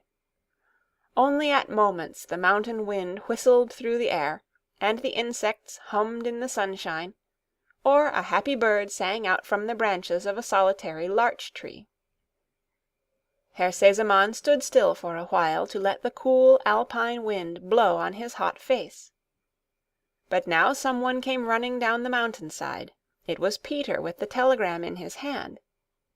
He ran straight down the steep slope, not following the path on which Herr Sesemann was standing. As soon as the latter caught sight of him, he beckoned to him to come. Peter advanced towards him slowly and timidly, with a sort of sidelong movement, as if he could only move one leg properly, and had to drag the other after him. "Hurry up, lad," called Herr Sesemann, and when Peter was near enough, "Tell me," he said, "is this the way to the hut where the old man and the child Heidi live, and where the visitors from Frankfurt are staying?" A low sound of fear was the only answer he received, as Peter turned to run away in such precipitous haste that he fell head over heels several times, and went rolling and bumping down the slope in involuntary bounds, just in the same way as the chair, only that Peter fortunately did not fall to pieces as that had done. Only the telegram came to grief, and that was torn into fragments and flew away. How extraordinarily timid these mountain dwellers are, thought Herr Sesemann to himself, for he quite believed that it was the sight of a stranger that had made such an impression on this unsophisticated child of the mountains. After watching Peter's violent descent towards the valley for a few minutes, he continued his journey. Peter, meanwhile, with all his efforts, could not stop himself, but went rolling on, and still tumbling head over heels at intervals in a most remarkable manner. But this was not the most terrible part of his sufferings at the moment, for far worse was the fear and horror that possessed him, feeling sure, as he did now, that the policeman had really come over for him from Frankfurt. He had no doubt at all that the stranger who had asked him the way was the very man himself. Just as he had rolled to the edge of that last high slope above Dorfli, he was caught in a bush, and at last able to keep himself from falling any farther. He lay still for a second or two to recover himself, and to think over matters. "Well done! Another of you come bumping along like this," said a voice close to Peter. "And which of you tomorrow is the wind going to send rolling down like a badly sown sack of potatoes?" It was the baker, who stood there laughing. He had been strolling out to refresh himself after his hot day's work, and had watched with amusement as he saw Peter come rolling over and over, in much the same way as the chair. Peter was on his feet in a moment. He had received a fresh shock. Without once looking behind him, he began hurrying up the slope again. He would have liked best to go home and creep into bed, so as to hide himself, for he felt safest when there. But he had left the goats up above, and Uncle had given him strict injunctions to make haste back, so that they might not be left too long alone. And he stood more in awe of Uncle than anyone, and would not have dared to disobey him on any account. There was no help for it. He had to go back, and Peter went on groaning and limping. He could run no more, for the anguish of mind he had been through, and the bumping and shaking he had received, were beginning to tell upon him. And so, with lagging steps and groans, he slowly made his way up the mountain. Shortly after meeting Peter, Herr Sesemann passed the first hut, and so was satisfied that he was on the right path. He continued his climb with renewed courage, and at last, after a long and exhausting walk, he came in sight of his goal. There, only a little distance farther up, stood the grandfather's home, with the dark tops of the fir trees waving above its roof. Herr Sesemann was delighted to have come to the last steep bit of his journey. In another minute or two he would be with his little daughter, and he pleased himself with the thought of her surprise. But the company above had seen his approaching figure, and recognized who it was, and they were preparing something he little expected as a surprise on their part. As he stepped on to the space in front of the hut, two figures came towards him. One a tall girl with fair hair and pink cheeks, leaning on Heidi, whose dark eyes were dancing with joy. Herr Sesemann suddenly stopped, staring at the two children, and all at once the tears started to his eyes. What memories arose in his heart! Just so had Clara's mother looked, the fair-haired girl with the delicate pink and white complexion. Herr Sesemann did not know if he was awake or dreaming. "Don't you know me, Papa?" called Clara to him, her face beaming with happiness. "Am I so altered since you saw me?" Then Herr Sesemann ran to his child and clasped her in his arms. "Yes, you are indeed altered. How is it possible? Is it true what I see?" And the delighted father stepped back to look full at her again, and to make sure that the picture would not vanish before his eyes. "Are you my little Clara? Really my little Clara?" he kept on saying. Then he clasped her in his arms again, and again put her away from him, that he might look, and make sure it was she who stood before him. And now Grandmamma came up, anxious for a sight of her son's happy face. "Well, what do you say now, dear son?" she exclaimed. "You have given us a pleasant surprise, but it is nothing in comparison to what we have prepared for you, you must confess." And she gave her son an affectionate kiss as she spoke.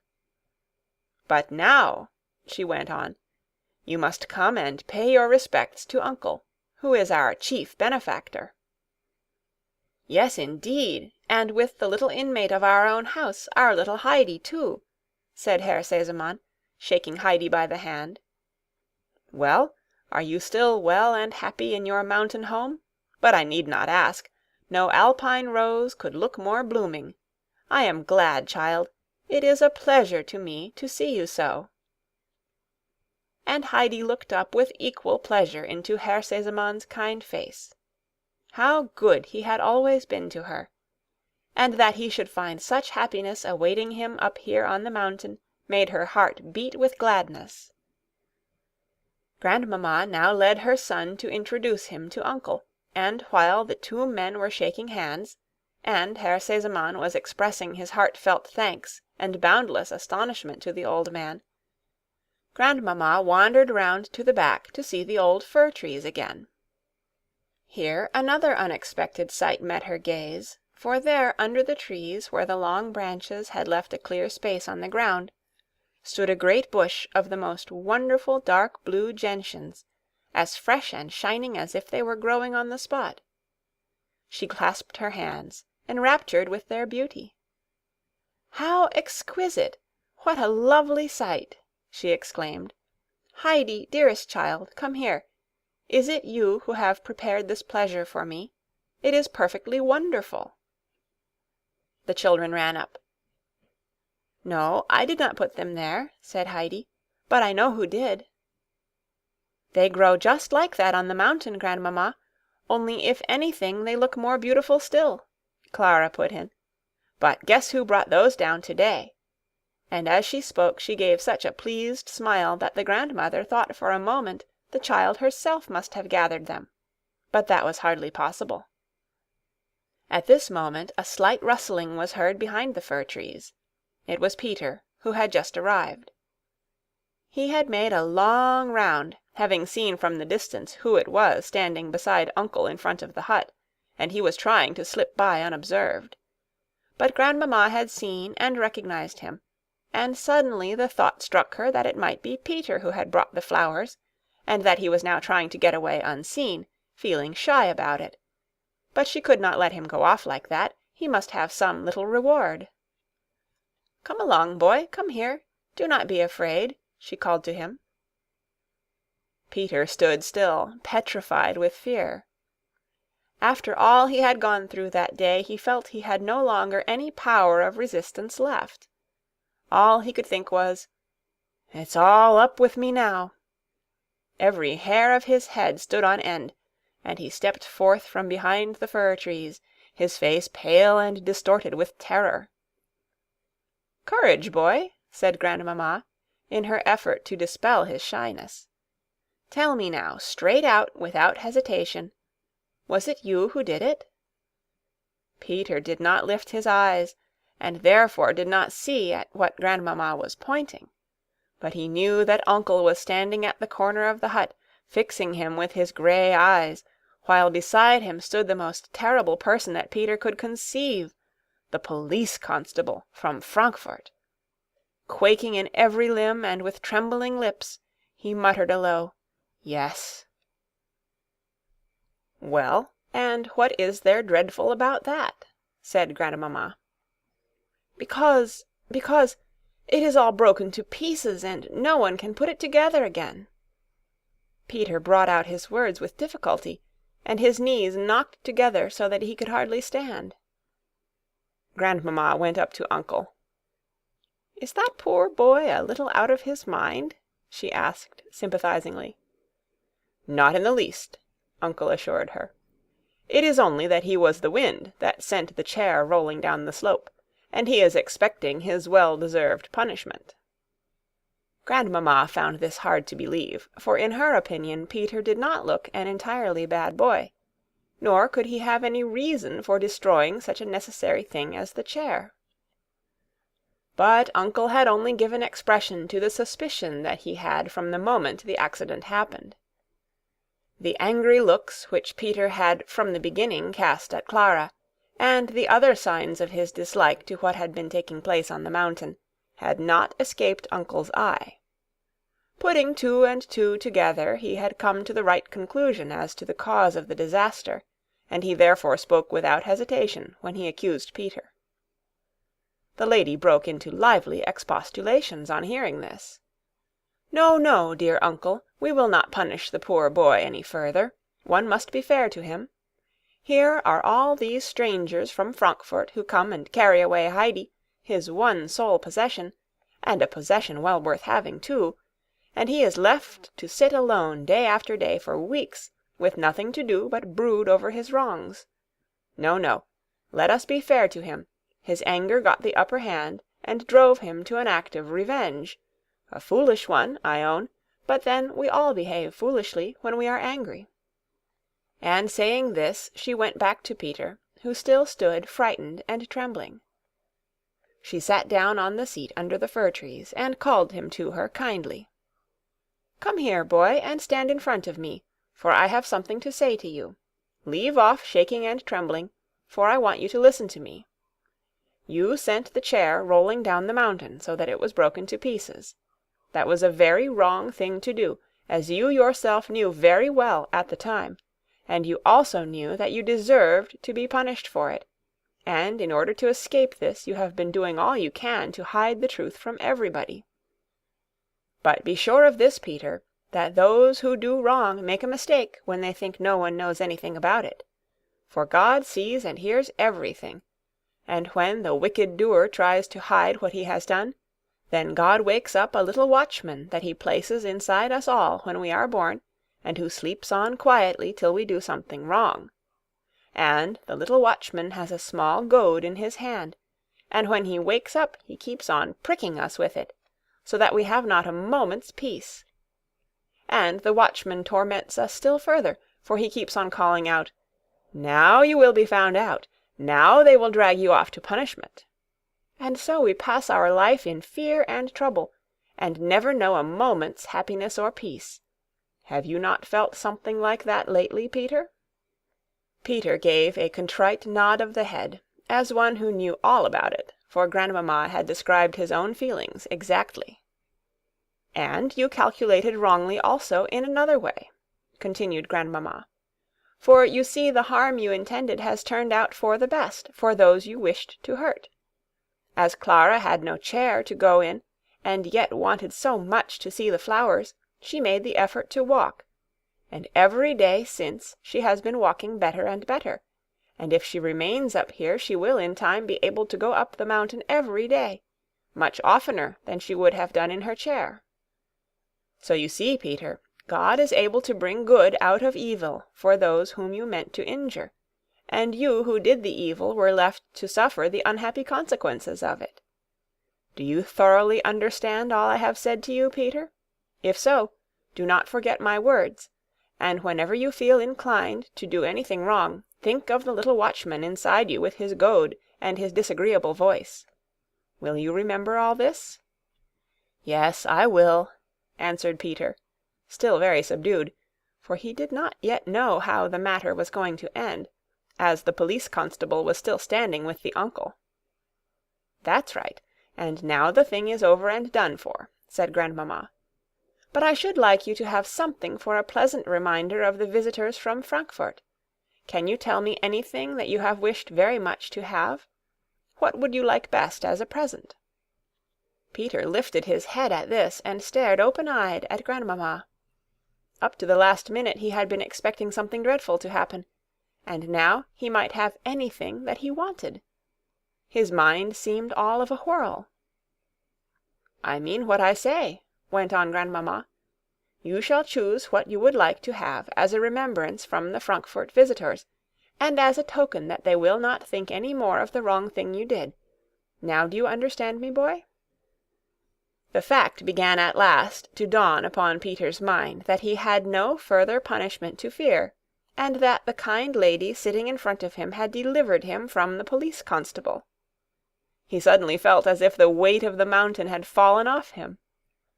He had also by this time awakened to the further conviction that it was better to make a full confession at once of anything he had done wrong or had left undone, and so he said, "And I lost the paper too." Grandmamma had to consider a moment what he meant, but soon recalled his connection with her telegram, and answered kindly, "You are a good boy to tell me. Never conceal anything you have done wrong, and then all will come right again. And now, what would you like me to give you?" Peter grew almost giddy with the thought that he could have anything in the world that he wished for. He had a vision of the yearly fair at Mayenfeld, with the glittering stalls and all the lovely things that he had stood gazing at for hours, without a hope of ever possessing one of them, for Peter's purse never held more than a halfpenny, and all these fascinating objects cost double that amount.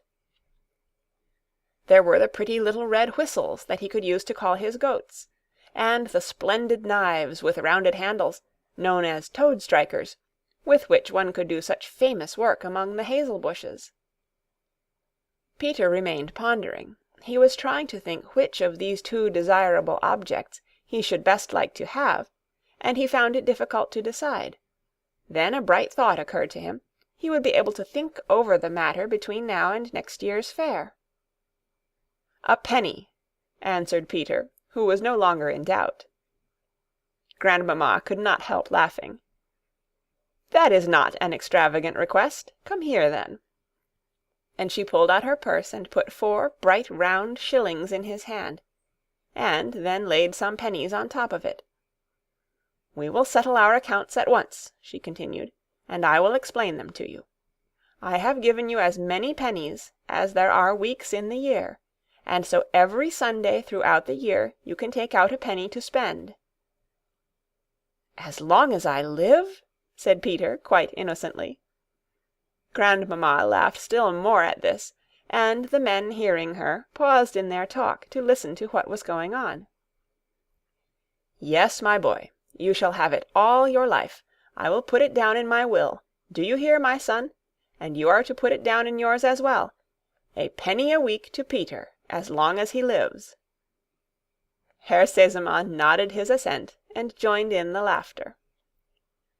Peter looked again at the present in his hand, to make sure he was not dreaming, and then said, "Thank God!" And he went off running and leaping with more even than his usual agility, and this time managed to keep his feet, for it was not fear, but joy such as he had never known before in his life, that now sent him flying up the mountain. All trouble and trembling had disappeared, and he was to have a penny every week for life. As later, after dinner, the party were sitting together chatting, Clara drew her father a little aside and said with an eagerness that had been unknown to the little tired invalid, "Oh, papa, if you only knew all that grandfather has done for me from day to day! I cannot reckon his kindnesses, but I shall never forget them as long as I live. And I keep on thinking what I could do for him, or what present I could make him that would give him half as much pleasure as he has given me." "That is just what I wish most myself, Clara," replied her father, whose face grew happier each time he looked at his little daughter. "I have been also thinking how we can best show our gratitude to our good benefactor." Herr Sesemann now went over to where Uncle and Grandmamma were engaged in lively conversation. Uncle stood up as he approached, and Herr Sesemann, taking him by the hand, said, "Dear friend, let us exchange a few words with one another. You will believe me when I tell you that I have known no real happiness for years past. What worth to me were money and property when they were unable to make my poor child well and happy? With the help of God you have made her whole and strong, and you have given new life not only to her but to me. Tell me now, in what way can I show my gratitude to you? I can never repay all you have done, but whatever is in my power to do is at your service. Speak, friend, and tell me, what can I do?" Uncle had listened to him quietly, with a smile of pleasure on his face as he looked at the happy father. "Herr Sesemann," he replied in his dignified way, "believe me that I, too, have my share in the joy of your daughter's recovery, and my trouble is well repaid by it. I thank you heartily for all you have said, but I have need of nothing. I have enough for myself and the child as long as I live. One wish alone I have, and if that could be satisfied, I should have no further care in life." "Speak, dear friend, and tell me what it is," said Herr Sesemann entreatingly. "I am growing old," Uncle went on, "and shall not be here much longer. I have nothing to leave the child when I die, and she has no relations, except one person who will always like to make what profit out of her she can. If you could promise me that Heidi shall never have to go and earn her living among strangers, then you would richly reward me for all I have done for your child." "There could never be any question of such a thing as that, my dear friend," said Herr Sesemann quickly. "I look upon the child as our own. Ask my mother, my daughter. You may be sure that they will never allow the child to be left in anyone else's care. But if it will make you happier, I give you here my hand upon it. I promise you, Heidi shall never have to go and earn her living among strangers. I will make provision against this both during my life and after. But now I have something else to say. Independent of her circumstances, the child is totally unfitted to live a life away from home. We found out that when she was with us. But she has made friends, and among them I know one who is at this moment in Frankfurt. He is winding up his affairs there, that he may be free to go where he likes and take his rest. I am speaking of my friend the doctor, who came over here in the autumn, and who, having well considered your advice, intends to settle in this neighbourhood, for he has never felt so well and happy anywhere as in the company of you and Heidi. So you see the child will henceforth have 2 protectors near her, and may they both live long to share the task." "God grant it indeed may be so," added Grandmamma, shaking Uncle's hand warmly as she spoke, to show how sincerely she echoed her son's wish. Then, putting her arm round Heidi, who was standing near, she drew the child to her. "And I have a question to ask you too, dear Heidi. Tell me if there is anything you particularly wish for." "Yes, there is," answered Heidi promptly, looking up delightedly at Grandmamma. "Then tell me at once, dear, what it is." "I want to have the bed I slept in at Frankfurt, with the high pillows and the thick coverlet, and then grandmother will not have to lie with her head downhill and hardly able to breathe, and she will be warm enough under the coverlet not to have to wear her shawl in bed to prevent her freezing to death." In her eagerness to obtain what she had set her heart upon, Heidi hardly gave herself time to get out all she had to say, and did not pause for breath till she reached the end of her sentence. "Dearest child," answered Grandmamma, moved by Heidi's speech, "what is this you tell me of grandmother? You are right to remind me.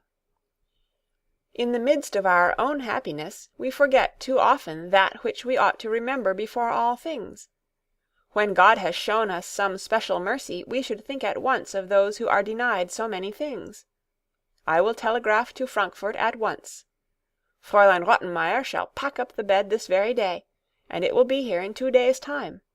God willing, grandmother shall soon be sleeping comfortably upon it." Heidi skipped round Grandmamma in her glee, and then, stopping all of a sudden, said quickly, "I must make haste down and tell grandmother, and she will be in trouble too at my not having been to see her for such a long time." For she felt she could not wait another moment before carrying the good news down to grandmother, and, moreover, the recollection came to her of the distress the old woman was in when she last saw her. "No, no, Heidi, what can you be thinking of?" said her grandfather reprovingly. "You can't be running backwards and forwards like that when you have visitors." But Grandmamma interfered on Heidi's behalf. "The child is not so far wrong, uncle," she said, "and poor grandmother has too long been deprived of Heidi for our sakes. Let us all go down to her together. I believe my horse is waiting for me, and I can ride down from there, and as soon as I get to Dorfli the message shall be sent off. What do you think of my plan, son?" Herr Sesemann had not yet had time to speak of his travelling plans, so he begged his mother to wait a few moments that he might tell her what he proposed doing.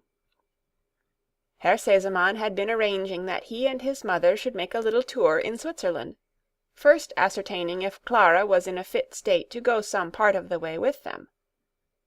But now he would have the full enjoyment of his daughter's company, and that being so, he did not want to miss any of these beautiful days of later summer, but to start at once on the journey that he now looked forward to with such additional pleasure. And so he proposed that they should spend the night in Dorfli, and that next day he should come and fetch Clara. Then they would all 3 go down to Ragaz, and make that their starting point. Clara was rather upset at first at the thought of saying good-bye like this to the mountain. She could not help being pleased, however, by the prospect of the journey, and no time was allowed her to give way to lamentation. Grandmamma had already taken Heidi by the hand, preparatory to leading the way, when she suddenly turned. "But what is to become of Clara?" she asked, remembering all at once that the child could not yet take so long a walk. She gave a nod of satisfaction as she saw that uncle had already taken Clara up in his arms, and was following her with sturdy strides. Herr Sesemann brought up the rear, and so they all started down the mountain. Heidi kept jumping for joy as she and Grandmamma walked along side by side, and Grandmamma asked all about grandmother, how she lived and what she did, especially in the winter when it was so cold, and Heidi gave her a minute account of everything, for she knew all that went on at grandmother's, and told her how grandmother sat crouching in the corner and trembling with cold. She was able to give her exact particulars of what grandmother had and had not to eat. Grandmamma listened with interest and sympathy until they came to grandmother's. Brigitte was just hanging out Peter's second shirt in the sun, so that he might have it ready to put on when he had worn the other long enough. As soon as she saw the company approaching, she rushed indoors. "The whole party of them are just going past, mother, evidently all returning home again," she informed the old woman. "Uncle is with them, carrying the sick child." "Alas, is it really to be so, then?" sighed the grandmother. "And you saw Heidi with them? Then they are taking her away. If only she could come and put her hand in mine again. If I could but hear her voice once more!" At this moment the door flew open, and Heidi sprang across to the corner and threw her arms round grandmother. "Grandmother, grandmother, my bed is to be sent from Frankfurt with all the 3 pillows and the thick coverlet. Grandmamma says it will be here in 2 days." Heidi could not get out her words quickly enough, for she was impatient to see grandmother's great joy at the news. The latter smiled, but said a little sadly, "She must indeed be a good, kind lady, and I ought to be glad to think she is taking you with her, but I shall not outlive it long." "What is this I hear? Who has been telling my good grandmother such tales?" exclaimed a kindly voice, and grandmother felt her hand taken and warmly pressed, for grandmamma had followed Heidi in, and heard all that was said. "No, no, there is no thought of such a thing. Heidi is going to stay with you and make you happy. We want to see her again, but we shall come to her.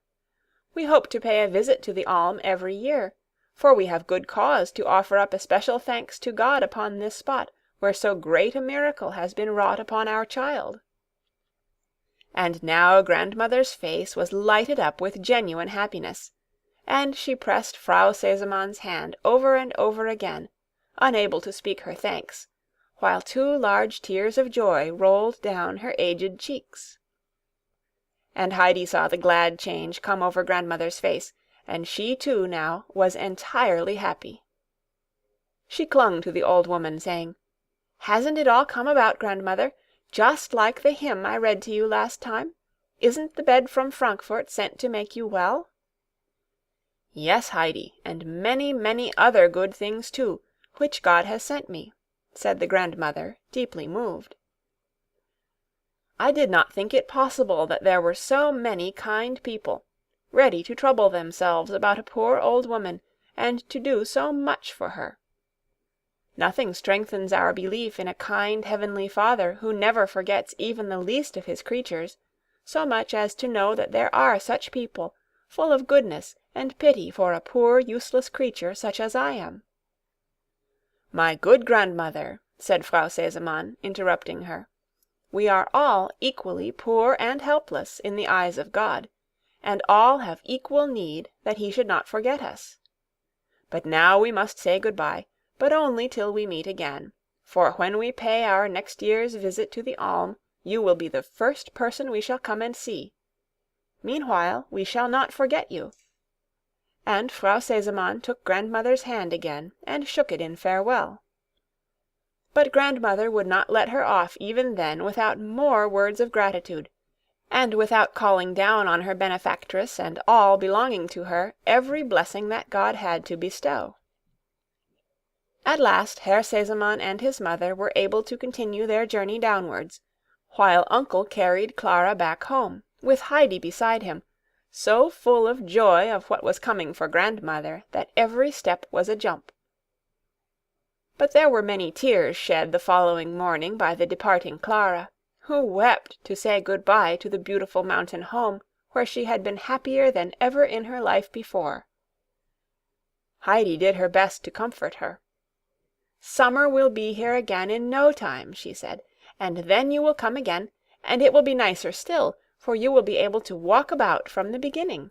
We can then go out every day with the goats up to where the flowers grow, and enjoy ourselves from the moment you arrive." Herr Sesemann had come as arranged to fetch his little daughter away, and was just now standing and talking with uncle, for they had much to say to one another. Clara felt somewhat consoled by Heidi's words, and wiped away her tears. "Be sure you say good-bye for me to Peter and the goats, and especially to Schwänli. I wish I could give Schwänli a present, for she has helped so much to make me strong." "Well, you can if you like," replied Heidi. "Send her a little salt. You know how she likes to lick some out of grandfather's hand when she comes home at night." Clara was delighted at this idea. "Oh, then I shall send 100 pounds of salt from Frankfurt, for I want her to have something as a remembrance of me." Herr Sesemann now beckoned to the children, as it was time to be off. Grandmamma's white horse had been brought up for Clara, as she was no longer obliged to be carried in a chair. Heidi ran to the far edge of the slope and continued to wave her hand to Clara until the last glimpse of horse and rider had disappeared. And now the bed has arrived, and grandmother is sleeping so soundly all night that she is sure to grow stronger. Grandmamma, moreover, has not forgotten how cold the winter is on the mountain. She has sent a large parcel of warm clothing of every description, so that grandmother can wrap herself round and round, and will certainly not tremble with cold now as she sits in her corner. There is a great deal of building going on at Dorfli. The doctor has arrived, and for the present is occupying his old quarters. His friends have advised him to buy the old house that uncle and Heidi live in during the winter, which had evidently, judging from the height of the rooms and the magnificent stove with its artistically painted tiles, been a fine gentleman's place at one time. The doctor is having this part of the old house rebuilt for himself, and the other part being repaired for uncle and Heidi, for the doctor is aware that uncle is a man of independent spirit, who likes to have a house to himself. Quite at the back, a warm and well-walled stall is being put up for the 2 goats, and there they will pass their winter in comfort. The doctor and uncle are becoming better friends every day, and as they walk about the new buildings to see how they are getting on, their thoughts continually turn to Heidi, for the chief pleasure to each in connection with the house is that they will have the light-hearted little child with them there. "Dear friend," said the doctor on one of these occasions, as they were standing together, "you will see this matter in the same light as I do, I am sure. I share your happiness in the child as if, next to you, I was the one to whom she most closely belonged. But I wish also to share all responsibilities concerning her and to do my best for the child. I shall then feel I have my rights in her, and shall look forward to her being with me and caring for me in my old age, which is the one great wish of my heart. She will have the same claims upon me as if she were my own child, and I shall provide for her as such, and so we shall be able to leave her without anxiety when the day comes that you and I must go." Uncle did not speak, but he clasped the doctor's hand in his, and his good friend could read in the old man's eyes how greatly moved he was, and how glad and grateful he felt. Heidi and Peter were at this moment sitting with grandmother, and the one had so much to relate, and the others to listen to, that they all 3 got closer and closer to one another, hardly able to breathe in their eagerness not to miss a word. And how much there was to tell of all the events that had taken place that last summer, for they had not had many opportunities of meeting since then. And it was difficult to say which of the 3 looked the happiest at being together again, and at the recollection of all the wonderful things that had happened. Mother Brigitta's face was perhaps the happiest of all, as now, with the help of explanation, she was able to understand for the first time the history of Peter's weekly penny for life. Then at last the grandmother spoke. "Heidi, read me one of the hymns. I feel I can do nothing for the remainder of my life but thank the Father in heaven for all the mercies he has shown us." End of chapter 23, and the end of Heidi by Johanna Spyri. Read by Kara Shallenberg on May 3rd, 2006, in Oceanside, California.